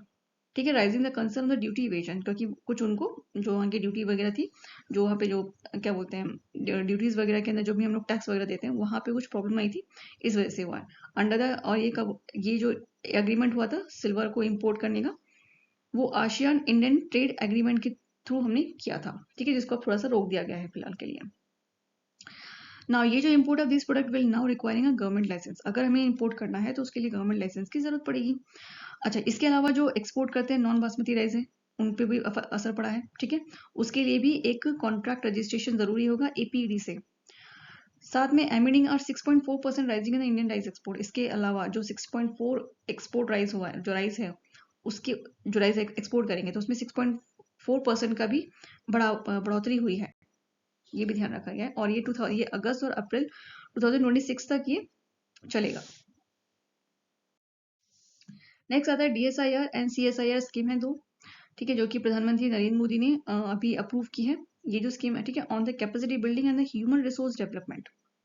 यहाँ पे ये इसका जो इसका आउटले है वो कितना है, इन्वेस्टमेंट कितना है, 2277.397 करोड़ का ये इन्वेस्ट आउटले है फॉर द 2001 से लेकर 2026 तक पीरियड के लिए है ये। ओके, ये जो कैपेसिटी बिल्डिंग और ह्यूमन रिसोर्स डेवलपमेंट है बेसिकली जुड़ा हुआ है यंग रिसर्चर्स के द्वारा, उनको बढ़ाने के लिए से बनाया गया है ताकि रिसर्च एंड डेवलपमेंट। और दूसरा साथ में सपोर्ट और किसको दिया गया है, रिसर्च एंड डेवलपमेंट इंस्टीट्यूट को भी बढ़ाया जाएगा, लाइब्रेरीज बनाई जाएंगी, यूनिवर्सिटीज बनाई जाएंगी। ठीक है, जो कि रिसर्च वगैरह को और ज़्यादा के लिए और ज़्यादा वर्क करेंगी। ठीक है, यहाँ पे एक स्टेप करके जो चीज़ है, जैसे कि साइंस है, टेक्नोलॉजी है, इंजीनियरिंग है, मेडिकल है या मैथमेटिकल साइंस है, उसको इन सारी ब्रांचेस को, इन सारे कोर्सेज को स्पेशल फोकस में रखा गया है। ठीक है, और इससे हमारा ग्लोबल इंडेक्स जो होगा, इनोवेशन इंडेक्स होगा, वो बढ़ेगा, जो कि अभी थोड़ा कम है। और सस्टेनेबल डेवलपमेंट गोल जो है वो भी इंप्रूव होगा, उसको भी सपोर्ट मिलेगा। ठीक है, अब इसके अलावा कुछ 4 स्कीम्स है वो भी इंक्लूड की गई है फेलोशिप्स की। And the scheme strengthen the research and development ecosystems and global leadership in the science. Okay. Electronic track flagged at the JNPA, जो जवाहरलाल नेहरू पोर्ट अथॉरिटी है, वहां से जो इंडिया है उसने पहला अपना जो इलेक्ट्रॉनिक हैवी ट्रक्स का जो फ्लीट है, कारवां है, उसको रवाना किया है। ठीक है, अभी तक तो इलेक्ट्रॉनिक ट्रक्स नहीं हुआ करते थे, डीजल और पेट्रोल के हुआ करते थे, बट अब से ईवी जो ट्रक्स है वो भी स्टार्ट हो जाएंगे। और सर्बानंद सोनोवाल जी जो है उन्होंने इसे हंडी झंडी दी है। ठीक है, जो कि push towards the sustainable logistic. Now जो JNPA एम है उसका जो एम है वो ये है कि अब 100%, अभी तक तो 90% जो है, जो हमारा ट्रांसपोर्टेशन सिस्टम है या जो लॉजिस्टिक है वो उसको कन्वर्ट कर 90% में जो सारा काम है वो इलेक्ट्रॉनिक ट्रक से हो। ठीक है, 90% ऑफ इट 600 ट्रक्स फ्लीट। ठीक है, ऑन 2026 तक ये एम रखा गया है। And making a largest EV trucks fleeting in any Indian port. ठीक है, और सबसे ज्यादा जो ईवी ट्रक्स का जो फ्लीट है वो इंडियन पोर्ट्स के अंदर सबसे ज्यादा इस यहाँ से जवाहरलाल नेहरू पोर्ट अथॉरिटी से इन्होंने बनाया, शुरू किया है। यहाँ पे बैटरी स्वैपिंग स्टेशन बनाए जाएंगे, क्योंकि ऑब्वियसली बात है अगर इलेक्ट्रॉनिक व्हीकल्स होंगे तो उसके लिए बैटरी सिस्टम स्टेशन भी होने चाहिए, वो भी कमीशन किए जाएंगे। ठीक है, साथ में यहाँ पे माउ भी साइन किया गया है अशोका यूनिवर्सिटी के साथ। ठीक है, of the I6 centre for the public policies के अंडर। And was signing to developing a traffic benchmarking framework portal. वो क्या करेंगे, मिलके जो ट्रैफिकिंग फ्रेमवर्क है वो तैयार करेंगे। दूसरा था AI powered ICCC for pilgrimage safety. जो तिरुमाला तिरुपति देवस्थानम है, उन्होंने इंडिया का पहला AI integrated command and control centre बनाया है तिरुमाला में, क्योंकि वहाँ पे पिलग्रिमेजेस वगैरह बहुत ज़्यादा आते थे, तो उनकी सेफ्टी और उनको मैनेज करने के लिए बनाया गया है ये। किसने किया है, N चंद्रबाबू नायडू ने इसे इनॉग्रेट किया है। ठीक है, और इसे रियल टाइम मॉनिटरिंग की जाएगी, एनालिसिस किया जाएगा, मैपिंग वगैरह इजी होगी, फेशियल रिकॉग्नाइजेशन वगैरह का भी सिस्टम वहाँ पे है, ड्रोन असिस्टेंसी वहाँ पे प्रोवाइड की जाएगी इमरजेंसी अगर कुछ हो जाती है तो। और किसी भी तरह का जो कॉन्गेशन होता है उसको 3D वे में मैपिंग किया जाएगा। ठीक है, यहाँ पे साइबर, अच्छा, it also monitor cyber threats, cyber threat वगैरह अगर हो रहे हैं तो उसको भी मॉनिटर किया जाएगा। मिस इन्फॉर्मेशन अगर फैलाई जा रही है तो उसको भी ध्यान रखा जाएगा। सेफ्टी है, ठीक है, और स्मूथ सर्व दर्शन जो है उसको भी ध्यान रखा जाएगा कि भाई इजिली सारी चीजें, लोग दर्शन वगैरह जो कर रहे हैं वो इजिली हो सके। ठीक है, राउंड द क्लॉक मॉनिटरिंग की जाएगी और एक डिपार्टमेंटल कोऑर्डिनेशन भी वहां पे होगा। नेक्स्ट है FSSAI launching the licensing portal for the Ayurveda आहार प्रोडक्ट। जो food safety food safety and standard authority of India है, उन्होंने एक पोर्टल लॉन्च किया है जिसका है FOSCOS पोर्टल लॉन्च किया है फॉर आयुर्वेदिक आहार प्रोडक्ट के लिए। ठीक है, इसमें जितने भी आहार प्रोडक्ट हैं आपको उनको स्टैंडर्डाइज किया जाएगा। उनका एम यही है इस पोर्टल को बनाने का कि जितनी भी हमारे आयुर्वेदिक यानी कि सात्विक खाने होते हैं उनको एक अच्छी स्टैंडर्ड मिले, उसको उनको स्टैंडर्डाइज करने के लिए बनाया गया है। ठीक है, और ये मिनिस्ट्री ऑफ आयुष ने इसको इसके साथ मिलकर बनाया है। Introducing a kind of a business, ठीक है, framework to align the authenticating Ayurvedic recipe with the modern food safety and standards. ठीक है, जितने भी, और इसको इजी ऑफ बिजनेस है, इसका जो फ्रेमवर्क है उसको किससे जोड़ा गया है, जितने भी आयुर्वेदिक रेसिपीज हैं उन सबको से जोड़ा गया है। ठीक है, और उनको with modern food safety standard के साथ। ना FSSAI जो है उसने 91 जो रेसिपीज अप्रूव की है। ठीक है, to guide the manufacturers and boost the Ayurvedic and food sectors. ठीक है, while ensuring the regulatory compliance and supporting the personalising nutrition principles, यानी कि न्यूट्रिशन प्रिंसिपल्स को भी सपोर्ट मिलेगा। ठीक है, रेगुलेटरी कंप्लायंस इसको भी इंश्योर किया गया है। Okay, next, PM Narendra Modi जो है उन्होंने राजस्थान बांसवाड़ा के अंदर 1.2 लाख का प्रोजेक्ट जो है वो इनॉग्रेट किया है। ठीक है, और इसके अंदर क्लीन एनर्जी है, ट्राइबल वेलफेयर है, इंफ्रास्ट्रक्चर है, टैक्स रिफॉर्म्स, इन सबको जोड़ा गया है ना। यहाँ पे कुछ हाईलाइटेड प्रोजेक्ट्स हैं, जैसे कि माही बांसवाड़ा न्यूक्लियर पावर प्रोजेक्ट है जो कि 42,000 करोड़ का है। सोलर एंड ट्रांसपोर्टेशन प्रोजेक्ट है जो कि 19,210 करोड़ का है। PM कुसुम सोलराइजेशन है 16,050 करोड़ का है।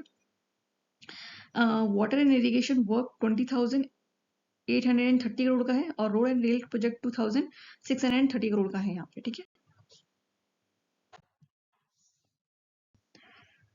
ना, इसके अलावा उन्होंने कुछ स्कीम लॉन्च की है, जैसे प्रधानमंत्री सूर्य घर, प्रधानमंत्री जनमन योजना। ठीक है, और ट्राइबल अपलिफ्टमेंट के लिए स्वदेशी और GST सेविंग्स के लिए भी महत्वपूर्ण, मतलब इसको एम्फोसाइज किया गया है ना। इसके अलावा 15,000 अप्रोक्सीमेट लेटर्स जो हैं वो डिस्ट्रीब्यूट किया गया है यूथ को, राजस्थान यूथ को, ताकि उनको एम्प्लॉयमेंट वगैरह दिया जा सके। ओके, नेक्स्ट आता है 50 Atul thinking lab announcing in Jammu and Kashmir. Okay, now NITI Aayog के अंदर जो आता है अटल इनोवेशन मिशन, उसके अंदर जो Atul ATL Sarathi and frontier reason programme है। ठीक है, वो कश्मीर यूनिवर्सिटी ऑफ कश्मीर के अंदर है, लॉन्च किया गया है। इसमें 500 नए अटल थिंकिंग लैब्स जो हैं वो अनाउंस किए गए हैं जम्मू कश्मीर के अंदर, और उसमें कम से कम 10 करोड़ का 100 करोड़ का इन्वेस्टमेंट किया गया है। इस इनिशिएटिव का एम क्या है, इनोवेशंस, स्टूडेंट्स के अंदर इनोवेशंस को बढ़ाना through the exposures of the advance technology, जैसे कि रोबोटिक्स है, AI है, 3D प्रिंटिंग है, इन सब टेक्नोलॉजीज को बच्चों के अंदर पहुंचाना ताकि वो इन चीज को सीखें।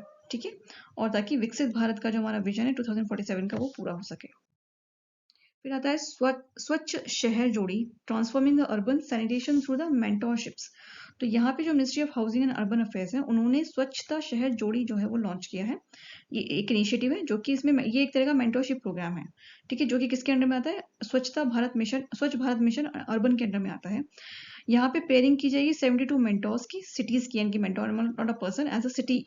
ठीक है, 72 मेंटोर सिटीज होंगी विथ अराउंड 200 मेंटी सिटीज, और based on the Swachhata Survekshan ranking. ठीक है, और वो किसके बेस पे कि अच्छा ये जो मेंटोरशिप्स की बनाए जाएंगे, मेंटोर सिटीज को, जो सिटीज को मेंटोर्स बनाया जाएगा वो उनकी रैंकिंग के बेस पर बनाया जाएगा, इनकी स्वच्छता सर्वेक्षण रैंकिंग के बेस पर बनाया जाएगा। यानी कि यहाँ पे पूरा तरह से आपको नॉलेज ट्रांसफर किया जाएगा, लर्निंग है, प्रोसेस है, इन सब चीज़ों को ध्यान में रख के दिखा जाएगा। यानी कि जो भी मेंटोर्स बनेंगे वो इस बेस पे बनेंगे कि भाई उनकी जो जो जो शहर टॉप में आए हुए हैं इस बार, ठीक है, जिन्होंने अच्छा परफॉर्मेंस दिया है क्लीननेस वगैरह के अंदर, ठीक है, और वेस्ट मैनेजमेंट के अंदर, वो क्या करेंगे, जो लो रैंकिंग पे आए हुए शहर हैं उनको गाइड करेंगे।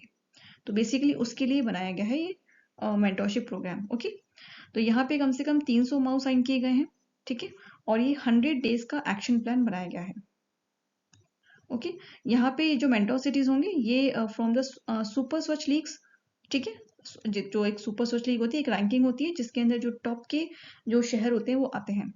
वो क्या करेंगे, मेंटोर बनने का काम करेंगे। वो जो अपने से लोअर परफॉर्मेंस सिटीज हैं उनको क्या करेंगे, गाइड करेंगे कि भाई वो अपने किस तरह से एक्शन प्लान्स बना सकते हैं ताकि उनका शहर भी सर्व बन जाए। ठीक है, next, India open the first interrogative oncological centre in AII Goa. तो मिनिस्ट्री ऑफ आयुष के अंडर में ये आता है। ठीक है, इन्होंने हाल ही में इंडिया का पहला integrated oncological research and care centre खुला है। ओके, ये बेसिकली कैंसर जो पेशेंट होते हैं उनके लिए है। ठीक है, और ये कब लॉन्च किया गया था, नेशनल आयुर्वेदिक डे पे लॉन्च किया गया था। यहाँ पे अच्छा, इस सेंटर के साथ आयुर्वेदिक योगा और पंचकर्मा है, मॉडर्न ऑन्कोलॉजिकल सिस्टम है, ये सब चीजें जोड़ी गई हैं। ठीक है, पेशेंट सेंट्रिक रिहैबिलिटेशन भी यहाँ पे है। ठीक है, इससे क्या होगा कि जो साइड इफेक्ट्स हैं, अच्छा ये सब चीजें जोड़ने का मतलब एम यही है आयुर्वेद को कैंसर ऑन्कोलॉजी के साथ जोड़ने का कि भाई किसी तरह के साइड इफेक्ट को कम किया जा सके, रिकवरी जल्दी हो, ठीक है, improving the quality of life हो। Now in the collaboration with एक्ट्रिक देन की जो टाटा मेमोरियल सेंटर है, ठीक है, उसके साथ जो कोलैबोरेट किया गया है। The facility will serving as a hub of research training and clinical care. यहाँ पे रिसर्च सेंटर भी होगा, ट्रेनिंग भी होगी और क्लिनिकल केयर सेंटर भी यहाँ पे अवेलेबल होंगे। नेक्स्ट आता है cold desert biospherical new Ramsar cities. तो जो कोल्ड डेजर्ट बायोस्फेरिकल रिजर्व हैं जो कि हिमाचल प्रदेश में आते हैं, ठीक है, उनको UNESCO world network of biosphere reserves के अंदर उसे जोड़ा गया है। नाउ ये 30 और ये ड्यूरिंग कब हुआ था, ये 37 सेशन जो हुआ था यूनेस्को का मैन एंड द बायोस्फेरिकल प्रोग्राम, उस टाइम पे इसको मतलब इसको इंट्रोड्यूस किया गया था। नाउ इंडिया 30th बायोस्फेरिकल रिजर्व्स है, ठीक है, इन द ग्लोबल नेटवर्क में, जो कि reinforcing its commitment to the biodiversity conservation and committee leading by sustainable development। अच्छा, यहाँ पे 2 रामसर साइट्स भी हैं, गोकुल जलाशय जो कि बक्सर में आता है, और एक उदयपुर झील है जो कि वेस्ट चंपारण बिहार में आती है। ठीक है, वो भी इसमें ऐड की गई है, और total number of Ramsar site कितनी है, 93 है, और 13.6 लाख हेक्टेयर के अंदर फैला हुआ है ये। ओके, नाउ सेक्रेड थिएटर्स जो है इंडिया के अंदर, जो अपनी रिचुअल हेरिटेज वगैरह जो है उनको जीवित रखते हैं। तो कुछ थिएटर्स है जैसे कि कुटियाटम, मुडियट्टू, रमन एंड रामलीला, ये कुछ ऐसे थिएटर परफॉर्मेंसेज होती हैं जो आज भी की जाती हैं। ठीक है, इनको रिकॉग्नाइज किया गया है बाय यूनेस्को के द्वारा as a intangible cultural heritage के अंदर। ओके, ये अब बेसिकली क्योंकि आज भी आप देख सकते हो कि रामलीला जो है वो आज भी हमारे यहाँ पे होती है। ठीक है, जब भी रामायण होती है, इसी तरह से साउथ के अंदर भी ये सारी जो परफॉर्मेंसेज हैं की जाती हैं। ठीक है, रामलीला है, रासलीला है, ये सब आज भी हमारे यहाँ आप देख सकते हो परफॉर्मेंस की जाती है, जो कि बेसिकली एक स्टोरी टेलर होती है। ठीक है, ड्रामा के बेस पे लोगों को बताई जाती है गा के। ठीक है, और कम्युनिटी पार्टिसिपेशन होता है।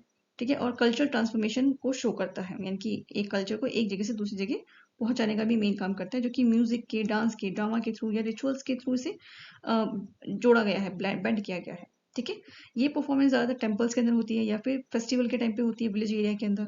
ओके, संगीत नाटक अकेडमी जो है बहुत इंपॉर्टेंट रोल करती है इसको प्रिजर्व करने का।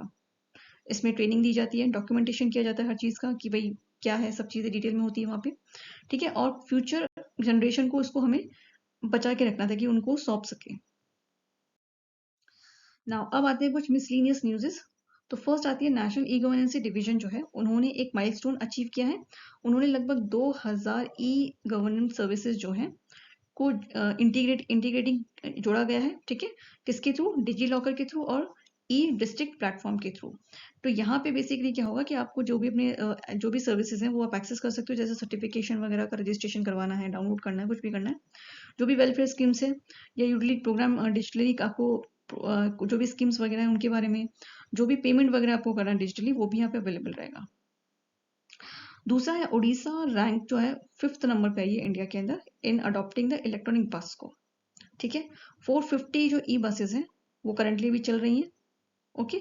और इससे अब इसको डबल करने का उन्होंने सोचा है, ठीक है। और अराउंड 1000 व्हीकल्स जो है वो प्रमोट करेंगे ताकि ग्रीन मोबिलिटी को बढ़ाई जा सके और अर्बन ट्रांसपोर्टेशन की जो नीड है वो पूरी की जा सके ना। इसके अलावा कैपिटल रीजनल अर्बन ट्रांसपोर्टेशन जो है उन्होंने इसको मैनेज किया, ठीक है। Will manage the new services under its exciting अम्मा बस इनिशिएटिव। और ये किस इनिशिएटिव के अंदर आता है? अम्मा बस के अंदर ये आता है। नेक्स्ट आता है entomologist who reconfirmed the rare dragon of the Crocothemis erythrea, ठीक है, ये इसका नाम है, साइंटिफिकल नेम है।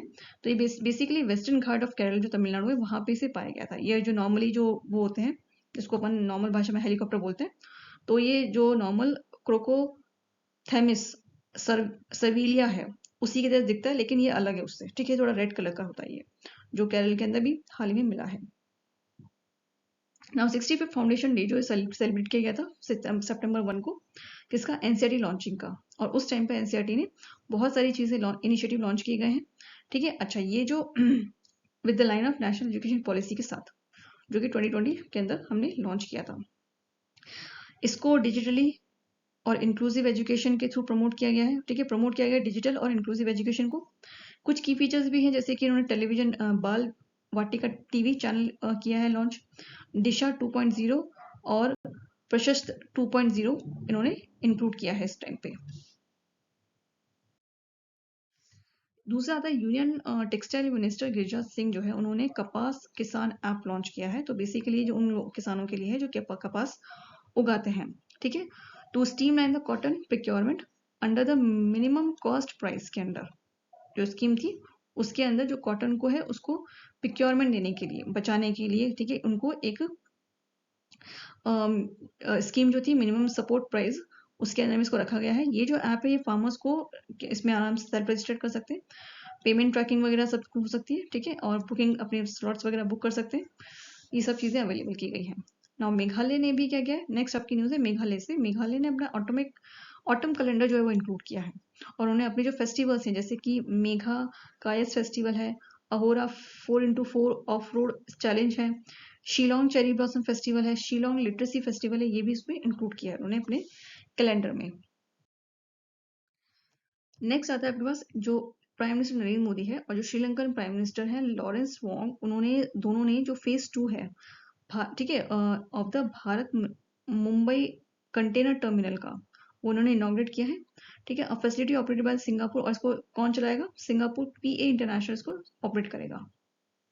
नेक्स्ट आता है कि सीपी राधाकृष्णन जो है वो वाइस 50th वाइट प्रेसिडेंट बने हैं, ठीक है। उन्होंने इंडिया के एनडीए के जो कैंडिडेट थे जस्टिस बी सुंदरन रेड्डी, उसको उन्होंने हराया था और 98.2% इलेक्शंस के साथ वो जीते हैं।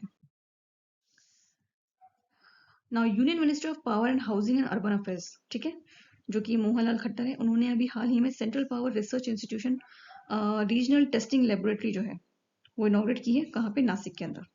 नाउ ये जो फैसिलिटी है बेसिकली इंडिया के अंदर जितनी भी टेस्टिंग नेशनल टेस्टिंग इंफ्रास्ट्रक्चर उसको बढ़ाएगी, साथ में टेक्निकली एडवांसमेंट और इन द पावर सेक्टर उसको भी एडवांस करेगी। नेक्स्ट आता है ट्राइब्यूनल अफेयर के थ्रू, जिसमें आदि संस्कृति जो है उसको लॉन्च किया गया है under the ministry of tribal affairs के अंडर। इसमें क्या होगा, जितने भी डिजिटल लर्निंग प्लेटफॉर्म है, ये मतलब एक तरह का डिजिटल लर्निंग प्लेटफॉर्म बनाया जाएगा, जहाँ पे जितने भी ट्राइबल आर्ट फॉर्म्स है उनको प्रिजर्व करके रखा जाएगा, उनकी जीविका वगैरह है उसको बढ़ाया जाएगा, इनेबल, ठीक है, एम्पावर किया जाएगा ट्राइबल कम्युनिटी को, ठीक है। और 3 कंपोनेंट जो हैं उसको यहाँ पे ऐड किया गया है, जैसे कि आदि विश्वविद्यालय है जो कि डिजिटल ट्राइब्यूनल आर्ट अकेडमी होगी, और इसमें कम से कम 45+ कोर्सेज ऐड किए गए हैं। दूसरा है आदि संपदा, जो कि एक ट्राइब्यूनल कल्चरल जो एसेट्स होते हैं, ठीक है, जो उनसे जुड़े हुए जितनी भी चीजें होती हैं उनको जोड़ के रखा जाएगा। दूसरा है ट्रैवल आदि हट, जो कि एक तरह का मार्केट प्लेस होता है, ठीक है, उस वो है विद द टेरिफीट के अंडर में आता है, के साथ इसको जोड़ा गया है। नेक्स्ट आता है यूनियन मिनिस्टर धर्मेंद्र प्रधान जो है, उन्होंने India's first oversee Atul innovation centre जो है वो आईआईटी दिल्ली आबू धाबी में हाल ही में खोला है, ठीक है। बेसिकली क्यों खुला है, ताकि एजुकेशन जो पॉलिसीज हम लोग एग्रीमेंट साइन करते हैं उसके अंदर में हमारी जो भी वहाँ के जो स्टूडेंट्स हैं उनको भी हम लोग इनोवेट कर सकें, ठीक है। एजुकेशन कॉर्पोरेशन है, फास्ट इनोवेशंस हैं, लॉन्चिंग अ न्यू प्रोग्रामिंग, और कुछ न्यू कोर्सेज भी जोड़े गए हैं जैसे कि energy sustainable and chemical engineering. Next आता है आचार्य देवव्रत, जो है न्यू गवर्नर बने, जो कि गवर्नर किसके, गुजरात के। उनको हाल ही में एडिशनल चार्ज दिया गया है, किसका, गवर्नर ऑफ महाराष्ट्र का। ओके, और ये इन्हें क्यों दिया गया, क्योंकि जो वहाँ के पहले गवर्नर थे सीपी राधाकृष्णन, वो अब क्या हुआ, डेप्यूटी वो वाइस प्रेसिडेंट बन गए हैं 15th। इसलिए ये बाहर अब उनको किसको दिया गया है, आचार्य देवव्रत को दिया गया है, गवर्नर बनाया गया है महाराष्ट्र का, एडिशनल। नेक्स्ट आता है जस्टिस एम सुंदरन, जो है वो 10th चीफ जस्टिस बने हैं मणिपुर हाई कोर्ट के, ध्यान रखिएगा। ओके, फिर आता है इंडिया कमीशनिंग नाउ, 60 साल पूरे हो चुके हैं 1965 इंडियन पाकिस्तान वॉर के, और इसकी खुशी में यहाँ पे एक आयोजन किया गया था, ठीक है। और इसको लीड किसने किया था, जो राजनाथ सिंह है डिफेंस मिनिस्टर, उन्होंने इसको किया था, और उन्होंने उनके साथ इंटरेक्शन किया था, उनकी फैमिलीज के साथ, उन सोल्जर्स के साथ, ठीक है, और उनको सम्मानित किया गया था। नेक्स्ट आता है मणिपुर जूलॉजिकल गार्डन, जो है उन्होंने जो इंडियन टर्टल कंजर्वेशन प्रोग्राम है, ठीक है,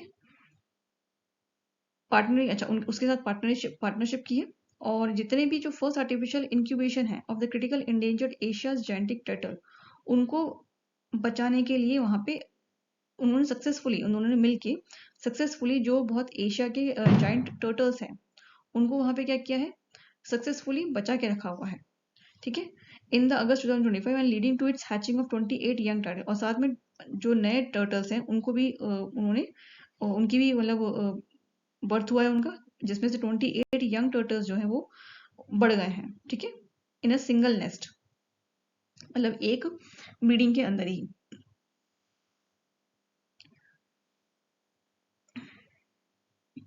नाउ नेक्स्ट आता है आपके पास जो 10th आयुर्वेदिक डे है, उसमें जो गोवा है, ठीक है, अच्छा वो गोवा में मनाया गया था, अभी हमने देख लिया। उसमें उसकी थीम क्या थी, उसकी थीम थी Ayurveda of the people and planets. Shri Pratap Rao Jadhav ने इसे इनोग्रेट किया था, ठीक है, and it is Ayurvedic on the global stage for sustainable and evidence based health system. Next आता है Dhordo village in Gujarat Kutch district become the 4th fully solar powered village बना है ये, ठीक है, दोरदो विलेज गुजरात का जो है, और ये पीएम सूर्य घर मुक्त बिजली योजना के अंडर में इसको ये खिताब मिला है कि ये पूरी तरह से अब अपने आप को सोलर बेस इन्होंने अपना जो पूरा विलेज है वो कर लिया है। 81 हाउसेज यहाँ पे सोलराइज है, ठीक है, क्योंकि विलेज तो छोटा से होता है, जो कम से कम 177 किलोवाट की बिजली प्रोड्यूस करते हैं, और saving the village around ₹16,064 annually each, हर साल इतना बचा लेते हैं पैसा अपना। पवन कुमार भीमापा बजन 3 जो है उन्होंने ओथ लिया है, किसका, पटना हाई कोर्ट का, ओके, और गवर्नर जो है आरिफ मोहम्मद खान, उन्होंने उनको शपथ दिलाई है। नेक्स्ट आते हैं अहमदनगर रेलवे स्टेशन जो है महाराष्ट्र का, उसका नया नाम कर लिया गया है अहिल्या नगर, ठीक है, जो कि 18th सेंचुरी के अंदर एक मराठा क्वीन थी, ठीक है, लोकमाता अहिल्या होलकर के नाम से वो जानी जाती थी, तो अब उसका नाम चेंज करके उन्होंने अहिल्या नगर कर दिया है, ठीक है। यूनियन हाउस होम मिनिस्ट्री जो है उन्होंने इसको अप्रूव भी किया है। अब आती है कुछ इंटरनेशनल न्यूज़ेस। फर्स्ट आता है कि इंडिया ने 1000 ई स्कॉलरशिप जो है वो अफगानिस्तान स्टूडेंट्स को प्रोवाइड की है। नाउ इंडिया अनाउंसिंग 1000 ई स्कॉलरशिप अफगानिस्तान स्टूडेंट्स, ठीक है, 2025 और 2026 के लिए स्पेशल स्कॉलरशिप स्कीम के under for the Afghan students. Now यहाँ पे Indian council and cultural relationship को ध्यान में रखा गया है, और दूसरा यहाँ पे ये जो कोर्सेज होंगे इसमें ग्रेजुएशन और पोस्ट ग्रेजुएशन कोर्सेज अवेलेबल है, जो कि किस पोर्टल पे अवेलेबल होंगे, ई विद्या भारती आई लर्निंग पोर्टल पे अवेलेबल होंगे। ये एक तरह का ऑनलाइन प्रोग्राम होगा, और जामिया मिलिया इस्लामिया, इग्नू, अनामलाई और कुरुक्षेत्र यूनिवर्सिटी, यहाँ पे ये जो यूनिवर्सिटीज यहाँ पे इस कोर्स को मतलब पढ़ाएंगी, ठीक है, उन्हें पढ़ाने के लिए बोला गया है। ना हाल ही में जो WHO है उसने जो एक सर्वे किया है या एक रिपोर्ट निकाली है जिसमें उन्होंने बताया कि जो सुसाइड अकाउंट्स हैं जो 100 में से कम एक जना करता है, ठीक है, वो ग्लोबली उन्होंने एक कंसर्न शो किया इसके ऊपर, और कम से कम 7.27 लाख सुसाइड्स हर साल होते हैं, ठीक है, इन 2021 के अंदर ये रिकॉर्ड किया गया है। और ये बहुत ही एक अर्जेंट एक्शन इसके ऊपर लेने के लिए कहा गया है, ठीक है, WHO को। ज़्यादातर ये यंग पीपल्स में होते हैं, okay. Now WHO's world mental health today's report, ठीक है, फाउंड, ये रिपोर्ट इस रिपोर्ट का नाम है, ध्यान रखिएगा, found the suicide was second leading, जो सुसाइड है वो जो दूसरा जो मतलब तरीका है मरने का वो ढूंढा जाता है, उसका मतलब सेकंड बताया जाता है, जिसमें ज़्यादातर सबसे ज़्यादा गर्ल्स है 15 to 29 एज की, और सेम एज के बॉयज आते हैं थर्ड नंबर पे। Now despite 35% global decline in 2000 के अंदर ये जो सुसाइडल रेट थी वो 35% कम हो गई थी। The world is on the track for only a 12% reduction 2030, और 2030 में सिर्फ 12% ही कम होने के चांसेस हैं अभी तक, ठीक है। नेक्स्ट आता है इंडिया और जापान ने एक जॉइंट क्रेडिट मैकेनिज्म जो है वो साइन किया है, जो कि आर्टिकल 6.2 के अंडर में आता है, ऑफ द किसके, Paris agreement of strengthen the carbon trading ना। इससे हमारा जो ग्रीन इन्वेस्टमेंट है वो चलेगा और प्रमोट किया जाएगा सस्टेनेबल इनोवेशंस को भी। नाउ जो ये जो एग्रीमेंट है वो मिनिस्ट्री ऑफ एनवायरनमेंट और गवर्नमेंट ऑफ जापान के बीच में साइन हुआ है, ठीक है। एक क्लाइमेटिकल कॉरपोरेशन जो है उसको भी यहाँ पे बढ़ावा मिलेगा। नाउ ये जो क्लाइमेटिकल कॉरपोरेशन वगैरह जो एग्रीमेंट हुए हैं, ये जो टैरिफ अभी बढ़ा दिया गया था यूएसए के द्वारा वो, और जो चाइना की जो रेयर अर्थ रिस्ट्रिक्शन लगे हुए हैं उसके बावजूद ये एग्रीमेंट साइन किया गया है। ना यहाँ पे जो इंडिया और जापान ने एक डील की है, ठीक है, जिसमें लगभग 6 ट्रिलियन का ये डील है, जिसमें एआई है, डिफेंस है, क्रिटिकल मिनरल है, सेमीकंडक्टर को ध्यान में रख के डील की गई है। नाउ जो सिंगापुर के पीएम है लॉरेंस वोंग, जिनका अभी हाल ही में जो भी इंडिया में विजिट करके गए हैं, उनके साथ जो इंडिया है उन्होंने एक एग्रीमेंट साइन किया है ऑन द डीपेन डिफेंस कॉर्पोरेशन के ऊपर, ओके। और सबसे मेन फोकस उनका क्या है कि टेक्नोलॉजी साथ में मिलके टेक्नोलॉजी के अंदर और जॉइंट प्रोडक्ट के अंदर साथ में काम करने का है, ठीक है। इसके अलावा जो लीडर्स है उन्होंने एक ट्रेड एग्रीमेंट भी साइन किया है, बायलैटरल ट्रेड एग्रीमेंट, ठीक है। और जो एक एग्रीमेंट हुआ था ASEAN Indian trade in the goods agreement, उसको भी एक बार रिव्यू किया जाएगा, उसके ऊपर भी डिस्कशन किया गया है, ओके। नेक्स्ट आता है सिंगापुर के जो पीएम है लॉरेंस वोंग, उन्होंने एक्नॉलेज किया है और एक्सप्रेस किया अपना एप्रिसिएशन कि इंडिया ने जो अपना इंटरेस्ट दिखाया है पेट्रोलिंग करने का, मतलब कि वहाँ पे जो क्या बोलते हैं गश्त वगैरह करने के लिए, कहाँ पे, इन द मलाका स्टेट्स के अंदर। मलाका स्टेट्स कहाँ आता है, थाईलैंड और म्यांमार और इंडोनेशिया के जो आइलैंड्स है उनके बीच में जो रीजन पड़ता है that is the state of Malacca. तो वहां पे इंडिया जो है उन्होंने अपनी पेट्रोलिंग करने के ऊपर जो इंटरेस्ट जताया था उसके ऊपर जो वहाँ के सिंगापुर के पीएम उन्होंने थोड़ा अप्रिशिएशन शो किया कि ठीक है आप कर सकते हैं। Now this support make a significant development in the bilateral and regional marine security. इससे क्या होगा, ऑब्वियसली बात है मैरीन सिक्योरिटी थोड़ी बढ़ेगी, ठीक है, और दोनों कंट्रीज के बीच में बेहतर रिश्ते होंगे, ताकि जो चाइना वगैरह की तरफ से जो आए दिन उनकी प्रॉब्लम्स क्रिएट होती रहती है उससे थोड़ा निजात मिलेगा, ठीक है। This agreement strengthen the India's act east and border Indo Pacific strategies, ठीक है। इंडो पैसिफिक स्ट्रेटेजीज जो उस पर भी थोड़ा सा हमें अच्छी पकड़ मिलेगी, and reaffirming its role in the security providing in the regions, और साथ में इस रीजन की जो सिक्योरिटी है उसको भी हम लोग बना के चल पाएंगे। नेक्स्ट आता है अनुटेन चारविरकुल जो है वो थाईलैंड के नए प्राइम मिनिस्टर बने, ध्यान रखिएगा। और डेविड लेमी जो है वो डिप्टी प्राइम मिनिस्टर बने हैं किसके, इंग्लैंड के, okay, of the prime minister care stammer ने उन्हें बनाया है। नेक्स्ट आता है इरफान अली जो है वो रीअपॉइंट हुए हैं, रीइलेक्ट हुए हैं second time the president of the Guyana के, ओके। उनकी पार्टी है People's Progressive Party Civics. Next है जो है कोकिची अकुजावा जो है वो 102 इयर्स के हैं और जापान के हैं वो। उन्होंने Guinness book of world record बनाया है on climbing the Mount Fuji के ऊपर, ठीक है। और उनकी एज है 96 और उन्हें खुद का ही रिकॉर्ड जो है वो ब्रेक किया है पहले का। नेक्स्ट आता है फ्रांस के प्रेसिडेंट हैं एमुल मैक्रोन। उन्होंने सेबेस्टियन लिकॉर्न्यू उन्हें अपॉइंट किया as a president of the France का, ठीक है। और जो पहले के थे फ्रांसिको बायरॉन उनको हटाया गया है, रिप्लेस किया गया, उनको रिप्लेस करके वो आए हैं। नेक्स्ट जो है वो प्राइम मिनिस्टर बने नॉर्वे के, कौन, जोनस गैर स्टोर, ओके। ये इनका सेकेंड टर्म है, ध्यान रखिएगा। ओके, नाउ नेक्स्ट आता है आपके पास इंडिया और इजराइल जो है उन्होंने मिलके एक बायलैटरल इन्वेस्टमेंट एग्रीमेंट साइन किया है, ठीक है, ताकि हमारी इकोनॉमी बूस्ट होगी और म्यूचुअल एग्रीमेंट को भी बढ़ावा मिलेगा।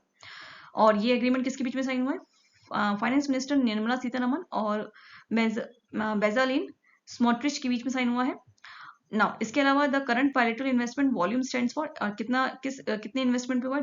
$US 800 मिलियंस के ऊपर ये इन्वेस्टमेंट साइन किया गया है, कुछ स्पेसिफिक एरियाज के ऊपर, जैसे कि साइबर सिक्योरिटी, डिफेंस है, टेक्नोलॉजी है और फाइनटेक इनोवेशन, इनको भी ध्यान में रख के ये एग्रीमेंट साइन किया गया है।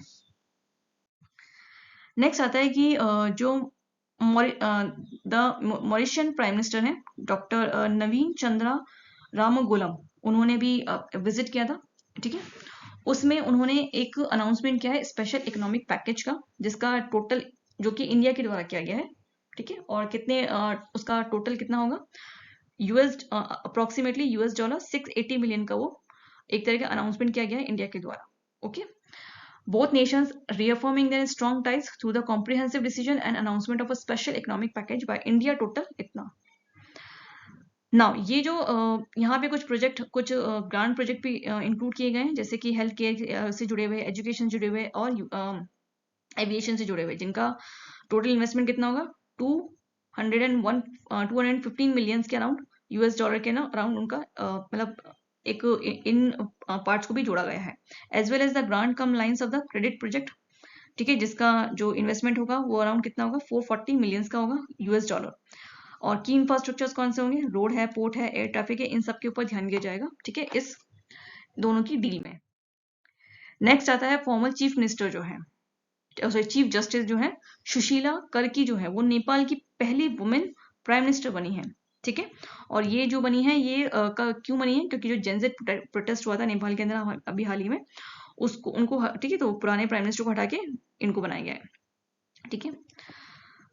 इसके अलावा जो मैरीटाइम सिक्योरिटी है, डिसआर्मामेंट है और non proliferation dialogue between India and Norway, ठीक है, दोनों के बीच में साइन किए गए हैं इन ओस्ला। ये जो डिसीजन है मेनली किसके ऊपर फोकस किया जाएगा? जो मैरीटाइम इन्वायरमेंट है उसको ध्यान में रख के इसे साइन किया गया है विथ इंटरनेशनल लॉ को ध्यान में रखते हुए, ठीक है, including the UN conventions on the law of the sea, ठीक है। The new dialogues will be held in, अब जो नया मीटिंग होगा या जो न्यू बैठक होगी वो न्यू दिल्ली के अंदर होगी, ठीक है। नेक्स्ट आता है India back the UNGA resolution on the 2 state solution, basically जो फिलिस्तीन और इसराइल के बीच में जो कॉन्फ्लिक्ट हो रहा है उसके बीच में ये असेंबली हुई थी, UN जनरल असेंबली हुई थी, ठीक है, न्यूयॉर्क डिक्लेरेशन के तौर पे, जहाँ पे इंडिया ने अपना जो मत रखा है वो ये लिखा है कि भाई दोनों स्टेट्स के बीच में सॉल्यूशन होना चाहिए, ठीक है, खत्म होना चाहिए ना। यहाँ पे साथ में इसको किसने को स्पॉन्सर किया था? फ्रांस और सऊदी अरेबिया ने मिलकर इसको स्पॉन्सर किया था, और कम से कम 142 कंट्रीज जो थी उन्होंने इसे सपोर्ट भी किया था ना। अब जो यूनाइटेड स्टेट है, ठीक है, उसने इसको अपोज किया था, उसने इसे पब्लिसिटी स्टंट बताया था कि भाई ये जो आप कर रहे हो, ये जनरल असेंबली बुला के और सारे नेशंस के साथ उनका सपोर्ट ले रहे हो, ये एक तरह का पब्लिसिटी स्टंट है, ठीक लो ना। इंडिया ने जो अपना वोट दिया है, ठीक है, वो हर चीज को ध्यान में रख के दिया है ताकि हमारा इजराइल से रिलेशन भी बना रहे और साथ में जो लड़ाई हो रही है वो भी खत्म हो जाए, ओके, ताकि वो जो भी लोगों के बीच में जो सॉवरेनिटी और इंडिपेंडेंट दोनों स्टेट्स के बीच में वो बनी रहे, ठीक है। तो उसने उन दोनों को साथ में, मतलब एक तरह से न्यूट्रल कह सकते हैं हम लोग, ओके। फिर आता है USA South Korea Japan launching the Freedom Edge military exercise, ठीक है। तो यूएसए साउथ कोरिया ने दोनों ने मिलकर ज्वाइंट एयर और नेवल एक्सरसाइज, ध्यान रखिएगा ये एयर और नेवल एक्सरसाइज थी, जिसका नाम था फ्रीडम एज। वो कहाँ पे हुआ था? जीजू आइलैंड के ऊपर हुआ था। और इससे ये एक ट्राइलेटरल डिफेंस कॉर्पोरेशन था दोनों, ठीक है, इन तीनों कंट्रीज के बीच में, क्योंकि इन तीनों स्पेशली जो कोरिया है, साउथ कोरिया है और जापान है, उनका नॉर्थ कोरिया के साथ कहीं ना कहीं आए दिन उनका लड़ाई झगड़ा होता है, मतलब लड़ाई झगड़ा नहीं, कॉन्फ्लिक्ट होते थे किसी ना किसी बात को लेके, तो इसलिए। और दूसरा नॉर्थ कोरिया जो है वो आए दिन कोई ना कोई न्यूक्लियर टेस्ट करता रहता है, कभी अभी हाइड्रोजन बॉम्ब का भी टेस्ट किया था उसने, ठीक है। तो उसको ध्यान में रख के ये एक्सरसाइज की गई है।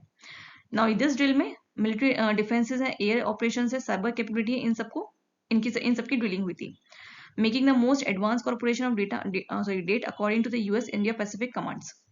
नाउ नॉर्थ कोरिया के जो वहाँ के जो प्रेसिडेंट है किम योंग जोंग, ठीक है, उन्होंने इस एक्सरसाइज को कमेंट किया, commented the exercise as a reckless show of strength, ठीक है। उन्होंने इसको थोड़ा सा, मतलब इनकी जो इस तरह की जो एक्सरसाइज हुई है वहां पे, तो उन्होंने उसको क्या बोलते हैं उसको, एक तरह से उनको मतलब नाराजगी जाहिर की है, ठीक है।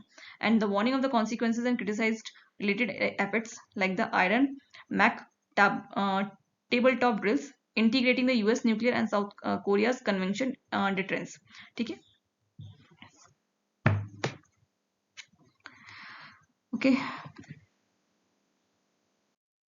नेक्स्ट आता है Albania appointed the world's first AI cabinet minister. ठीक है, तो उन्होंने एक एआई कैबिनेट मिनिस्टर बनाया है जिसका नाम है डायला। ठीक है, ये इट्स अ वर्चुअल रिस्पॉन्सिबिलिटी, उसकी अपनी कुछ की रिस्पॉन्सिबिलिटी होगी। ठीक है, for overseeing the public procurement. दूसरे से लॉन्च किसने किया, वहां के पीएम ने किया है, एडी रामा ने।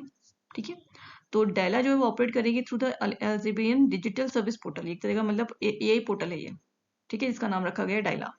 ये इसके अंडर में 36,000 डॉक्यूमेंट्स होंगे और 1,000 प्लस सर्विसेज को दी गई हैं विद द वॉइस कमांड, यानी कि वॉइस कमांड के थ्रू उसे इंस्पेक्ट करेगी। While the move has been praising for its innovation in the fighting corruption, मतलब इसे बनाया क्यों गया ताकि किसी भी तरह की जो करप्शन वगैरह है उसको थोड़ा सा मतलब रोका जा सके। ठीक है, criticizing the one of the risk tied to AI governance flaws that could spark the potential crisis। ठीक है, तो जो भी प्रॉब्लम्स आती हैं पॉलिटिक्स वगैरह में, ठीक है, फाइनेंस वगैरह में या कैबिनेट मिनिस्ट्री वगैरह में, तो उसको उसके अंदर जो भी घपलेबाजी है उससे बचने के लिए इसे बनाया गया है।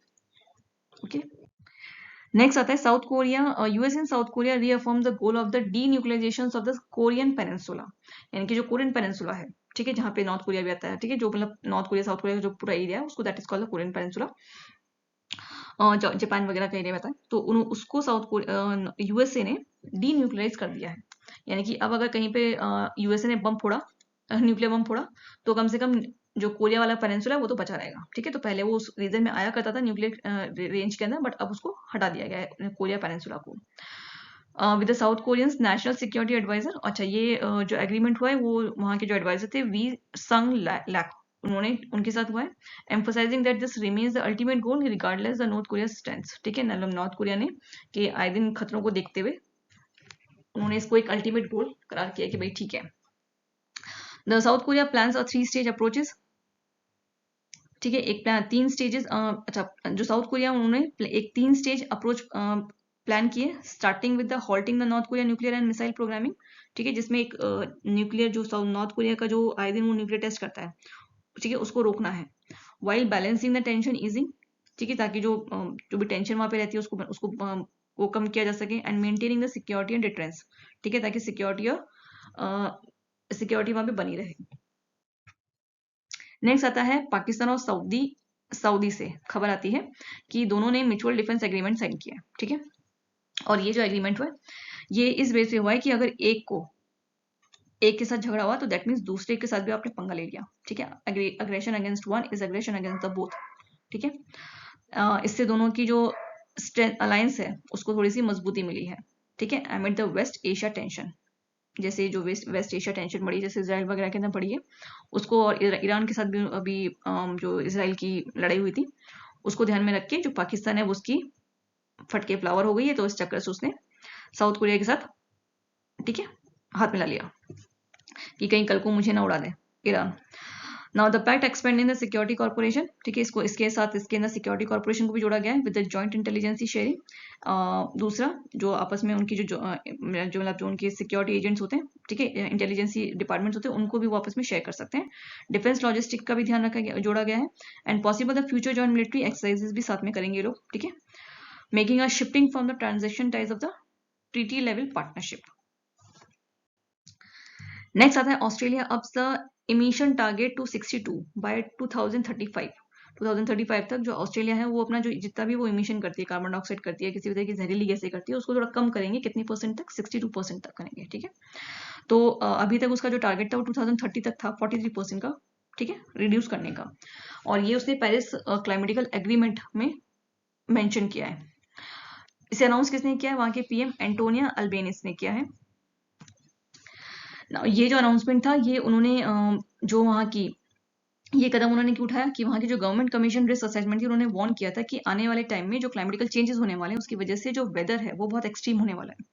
ओके, जो इन्होंने अच्छा अब ये जो टारगेट इन्होंने सेट किया उसको किससे जोड़ा गया है? उसको जोड़ा गया है क्लाइमेटिकल चेंज अथॉरिटी से जोड़ा गया है। ठीक है, जिन्होंने अब जो बेंचमार्क है वो क्या शो किया, अब 62 से उसको 70 तक लेके जाएंगे, मतलब धीरे धीरे जो रिडक्शन है उसको कम किया जाएगा इमिशन का, कार्बन सॉरी जो डेंजरस गैसेस होती हैं उनका इमिशन अब 62 से फिर उसको 70 तक लेके जाया जाएगा।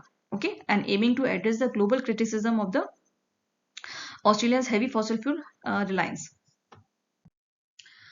ना यूएसए सेनेटर है, उन्होंने जो इंडियन श्रिम्प टैरिफ है वो इंट्रोड्यूस किया है ताकि वो सी फूड इंडस्ट्रीज को बचा सकें। ठीक है, तो यूएसए सेनेटर जो है बिल कैडिस और ऑफ द किंडी हाइडी स्मिथ जो है उन्होंने India shrimp tariff act introduce किया है और उन्होंने इंडिया की जो श्रिम्प इंपोर्ट है उसके ऊपर टैरिफ लगाया है ताकि वो जो ल्यूसियान्स श्रिम्प और कैटफिश इंडस्ट्री है उसको बचा सकें। ठीक है, उसको प्रोटेक्ट करने के लिए उन्होंने हम पे टैरिफ लगा दिया। Now the move seen as a step to ensuring the fair competition। ठीक है, ये मूव उन्होंने क्या किया ताकि फेयर कंपटीशन बना रहे मार्केट के अंदर and support the local jobs और लोकल लोगों को भी जॉब मिले। ठीक है, and may strain the India's and US traffic tights, और कहीं ना कहीं यूएस और इंडिया की जो व्यापार है, जो ट्रेड है, उसके ऊपर भी कहीं ना कहीं एक तरह का मतलब प्रॉब्लम है ये, as India is the world's largest shrimp exporter, क्योंकि इंडिया जो है वो एक तरह का लार्जेस्ट श्रिम्प एक्सपोर्टर है, तो उसको रोका जा रहा है इंडिया को, ठीक है, एक्सपोर्ट करने से। The act follows the earlier protagonist measures like the agriculture dispute and enforcement act. तो ये जो एक्ट है agriculture dispute and enforcement act, इसको ध्यान में रख के, इस एक्ट को ध्यान में रख के किया गया है, and signing the signalling the rising tension in the seafood and agriculture industry. जो देखा जाए तो बेसिकली जो सी फूड और एग्रीकल्चर इंडस्ट्रीज होती है उनमें आने वाले जो टेंशन है उसको दर्शाता है आने वाले टाइम में हमारा यूएसए के साथ। नेक्स्ट आता है इंडिया जो है हैज बीन रीइलेक्टेड, वो फिर से रीइलेक्ट हुआ है। ठीक है, कहाँ पे, council of administration and the postal operating council के अंदर।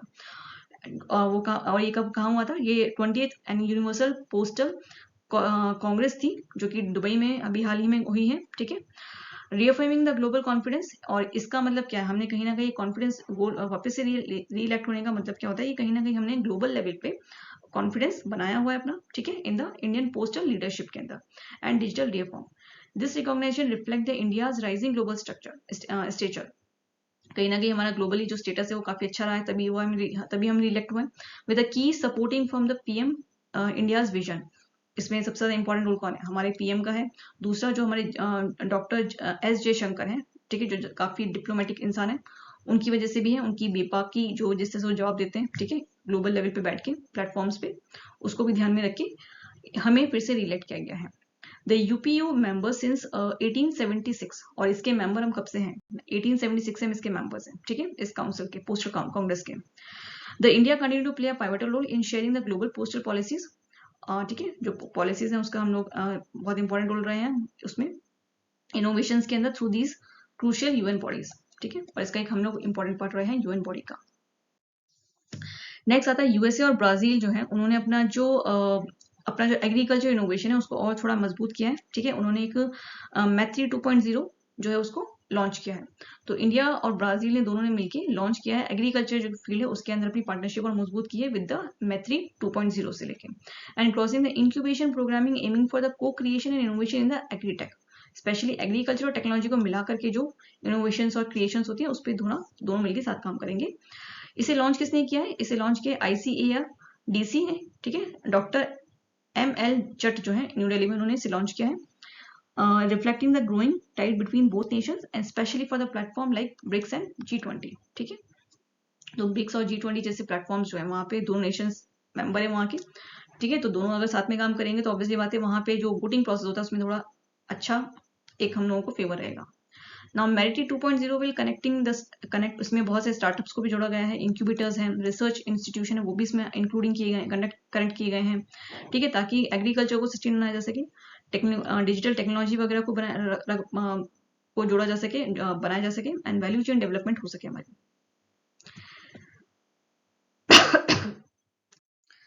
ना हाल ही में जो 25th एशिया रीजनल कॉन्फ्रेंस हुई थी जो कि सिंगापुर के अंदर भी हुई थी, वहां पे इंडिया को एज अ मेंबर इलेक्ट किया गया है। ठीक है, of the Interpol Asian committee का। ना यहाँ पे इंडिया का इंडियाज रोल इज बढ़ गया है in the regional corporation of the key security challenges, जैसे कि ऑर्गेनाइजिंग क्राइम्स है, साइबर सिक्योरिटी, ह्यूमन ट्रैफिकिंग है, टेररिज्म है, ड्रग ट्रैफिकिंग है, इन सब क्षेत्रों में मतलब वो बैठ के विचार विमर्श उस कमेटी के अंदर अब बैठ के वो डिस्कस करेंगे और उसको खत्म करने की कोशिश करेंगे। दूसरा यहाँ पे जो ये जो कमिटी थी, ये जो कॉन्फ्रेंस हुई थी, इसको किसने रिप्रेजेंट किया था? बाय द सीबीआई डेलीगेशन के द्वारा इसको रिप्रेजेंट किया गया था। ना यहाँ पे इंडिया जो है उसका जो भी एनुअल मीटिंग वगैरह होगी उसमें एज अ पार्टिसिपेंट वो जा सकता है, और साथ में जितने भी सिक्योरिटी इश्यूज हैं या जो भी मेंबर कंट्रीज हैं उनके बीच में होने वाले जो कोऑर्डिनेशन है उनको गाइड कर सकता है। ओके, नाउ जो बीबीएनजे ट्रीटी है, जो कि इसका नाम है marine biological diversity for the area beyond national jurisdiction है, जो कि यूएन ट्रीटी है बेसिकली, जो कि अंडर में आती है यूएनसीएलओएस के अंडर में आती है, has reach the requirement of 60 rectification and will enter to the force on 17/2026 तक ये लागू कर दी जाएगी। ठीक है ना, इसका मेन एम क्या है इस होने का? It's main aim to conserve and sustainability use of the marine diversity. तो जो मराइन डाइवर्सिटी है, जो कि समुद्री जीव वगैरह है, उनको बचा के रखना, उनको कंजर्व करके रखना। ठीक है, और जो भी कोस्टल कंट्रीज हैं वो अपने 2000 माइल तक अपने देश की बाउंड्री, उनकी जो देश की तटवर्ती क्षेत्र है उससे 2000 माइल तक के अंदर वो मतलब अपने जितने भी बायोडाइवर्सिटीज हैं, मराइन बायोडाइवर्सिटीज है, उनको कंजर्व करना, उनको सस्टेन बनाए रखना उसका एम है, ताकि जो मराइन प्रोटेक्शन एक्ट एरियाज है उनको बचाया जा सके, specially in sea deep sea areas के अंदर, and ensure the fair share of profit and for the marine genetic resources. और दूसरा ये भी ध्यान रखना है कि जो भी रिसोर्सेज वगैरह आते हैं मराइन वगैरह से, जो भी डीप सी वगैरह से हम लोग खनिज वगैरह निकालते हैं, मिनरल्स निकालते हैं, उनका बंटवारा भी इक्वली हो। ठीक है, ऐसा नहीं हो कि कोई अच्छी कंट्री जो डेवलप कंट्री है उसको ज्यादा प्रॉफिट मिल जाए और जो छोटी कंट्रीज उनको ना मिले, तो ये भी ध्यान रखना है। ये जो ट्रीटी है इसमें एक और चीज इंपॉर्टेंट है, वो है इन्वायरमेंटल इम्पैक्ट एक्ट। ठीक है, जो बेसिकली जो डीप सी माइनिंग है उनको उस तरह की एक्टिविटीज को ध्यान में रखने के लिए बनाया गया है, ताकि ज्यादा जो इलीगल माइनिंग होती है वो ना हो सके ना। इसमें 153 कंट्रीज ने साइन कर लिया है, जिसमें इंडिया भी इंक्लूड हुई है। ठीक है, और ये बहुत स्ट्रॉन्ग सिग्नल है for global commitment to the ocean conservation के लिए।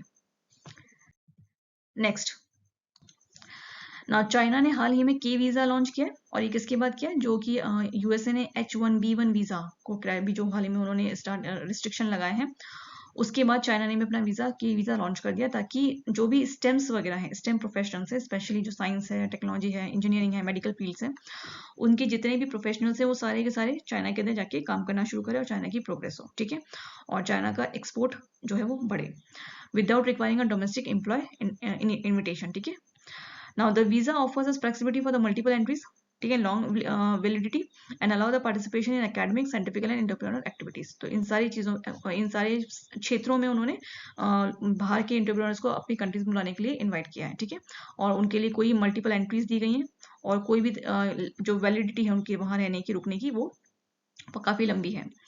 और ये कब आया था? जब अभी यूएसए ने H1B वीजा जो है रिस्ट्रिक्ट कर दिया था, और उसके ऊपर $1 लाख का फीस लगा दिया था।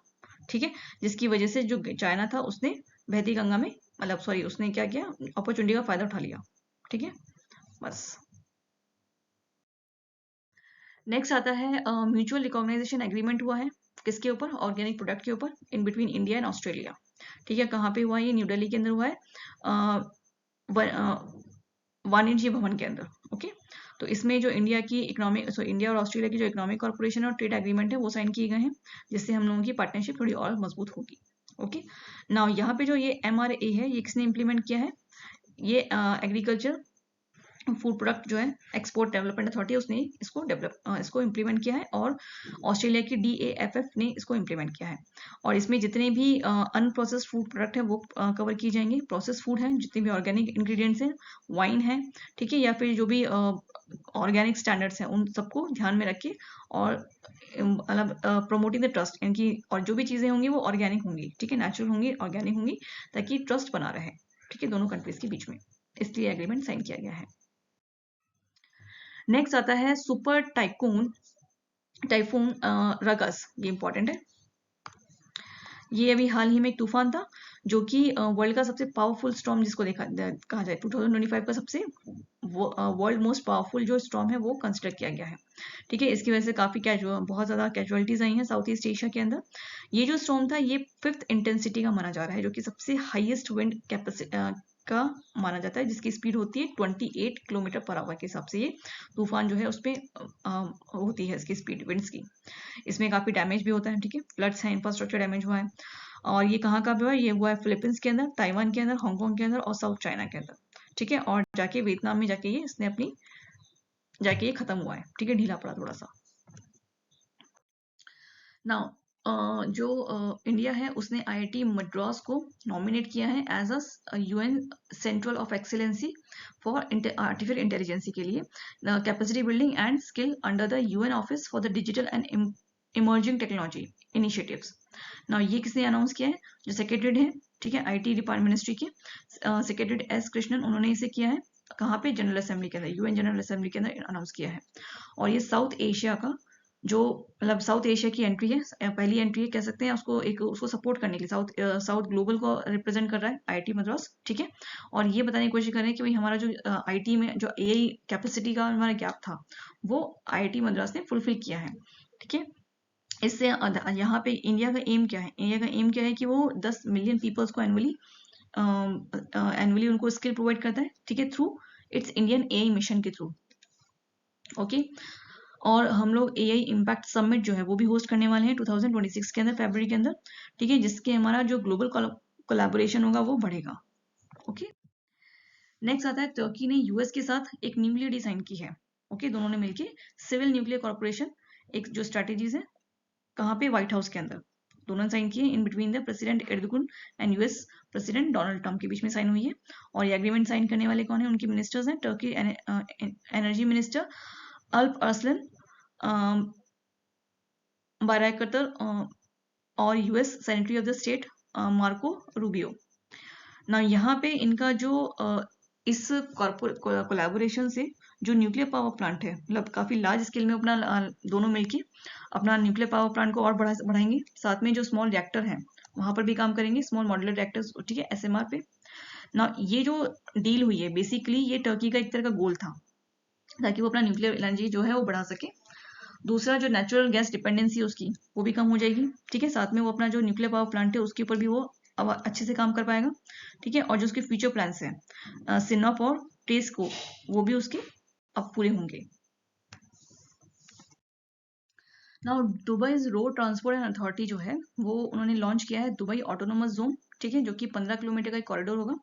किसके लिए? ड्राइवरलेस व्हीकल्स के लिए और मराइन ट्रांसपोर्टेशन के लिए। ओके, जो कि कब से स्टार्ट होगा ऑपरेट होना? 2026 से स्टार्ट हो जाएगा ऑपरेट करना।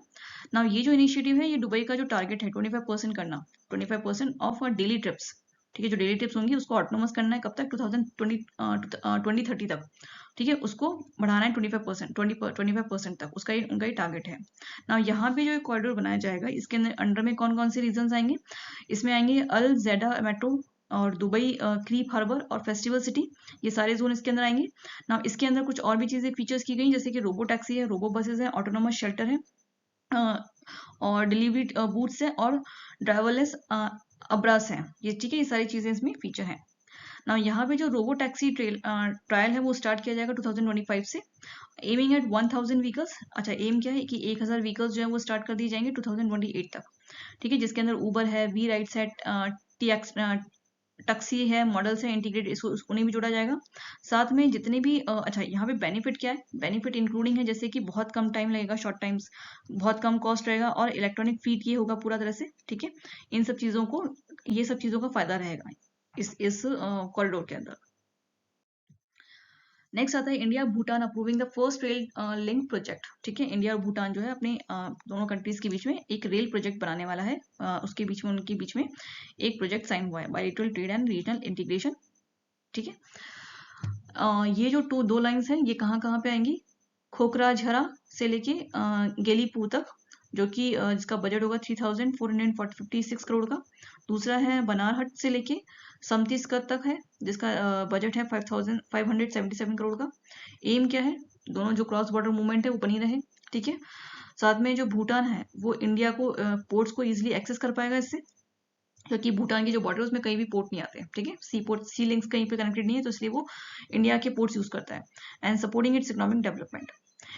इंडियन इकोनॉमिक फॉरेन सेक्रेटरी जो है विक्रम मिश्री, उन्होंने हाईलाइट किया ये move as a major new initiative and rooted in the countries expectations tied. और ऑब्वियसली बात, दोनों कंट्रीज के बीच में गहरा एक टाई है, काफी सालों से रिश्ता बहुत अच्छा मान लूंगा भूटान के साथ, तो इस वजह से और भी मजबूती आएगी, एक ट्रस्ट बना हुआ है हमारे बीच में, ठीक है, दोनों कंट्रीज के बीच में।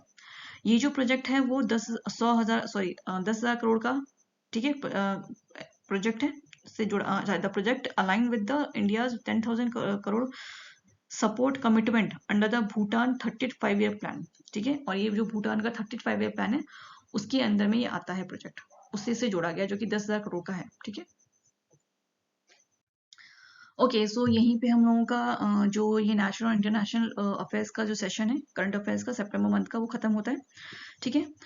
और मैं चाहूंगी कि आपको अगर ये वीडियो अच्छा लगा है, वैल्यूबल रहा है, तो प्लीज़ लाइक शेयर सब्सक्राइब कीजिएगा। और जो सेकंड पार्ट आने वाला है वो आप जरूर देखिएगा। सेकंड पार्ट के अंदर हम लोग कौन कौन सी सेक्शंस कवर करने वाले हैं। हम लोग उसके अंदर डिफेंस साइंस, एग्रीमेंट, समिट और conferences, appointments, awards, sports, important days और ऑबिट्रीज, ये सब पार्ट हम लोग कवर करने वाले हैं सेकंड पार्ट में, ठीक है। फर्स्ट पार्ट में इंटरनेशनल और नेशनल इशूज हमने कवर कर लिए हैं, तो बने रहिएगा वीडियो में सेकंड पार्ट में भी। और लाइक शेयर सब्सक्राइब कीजिएगा प्लीज़। ओके, चलिए, थैंक यू।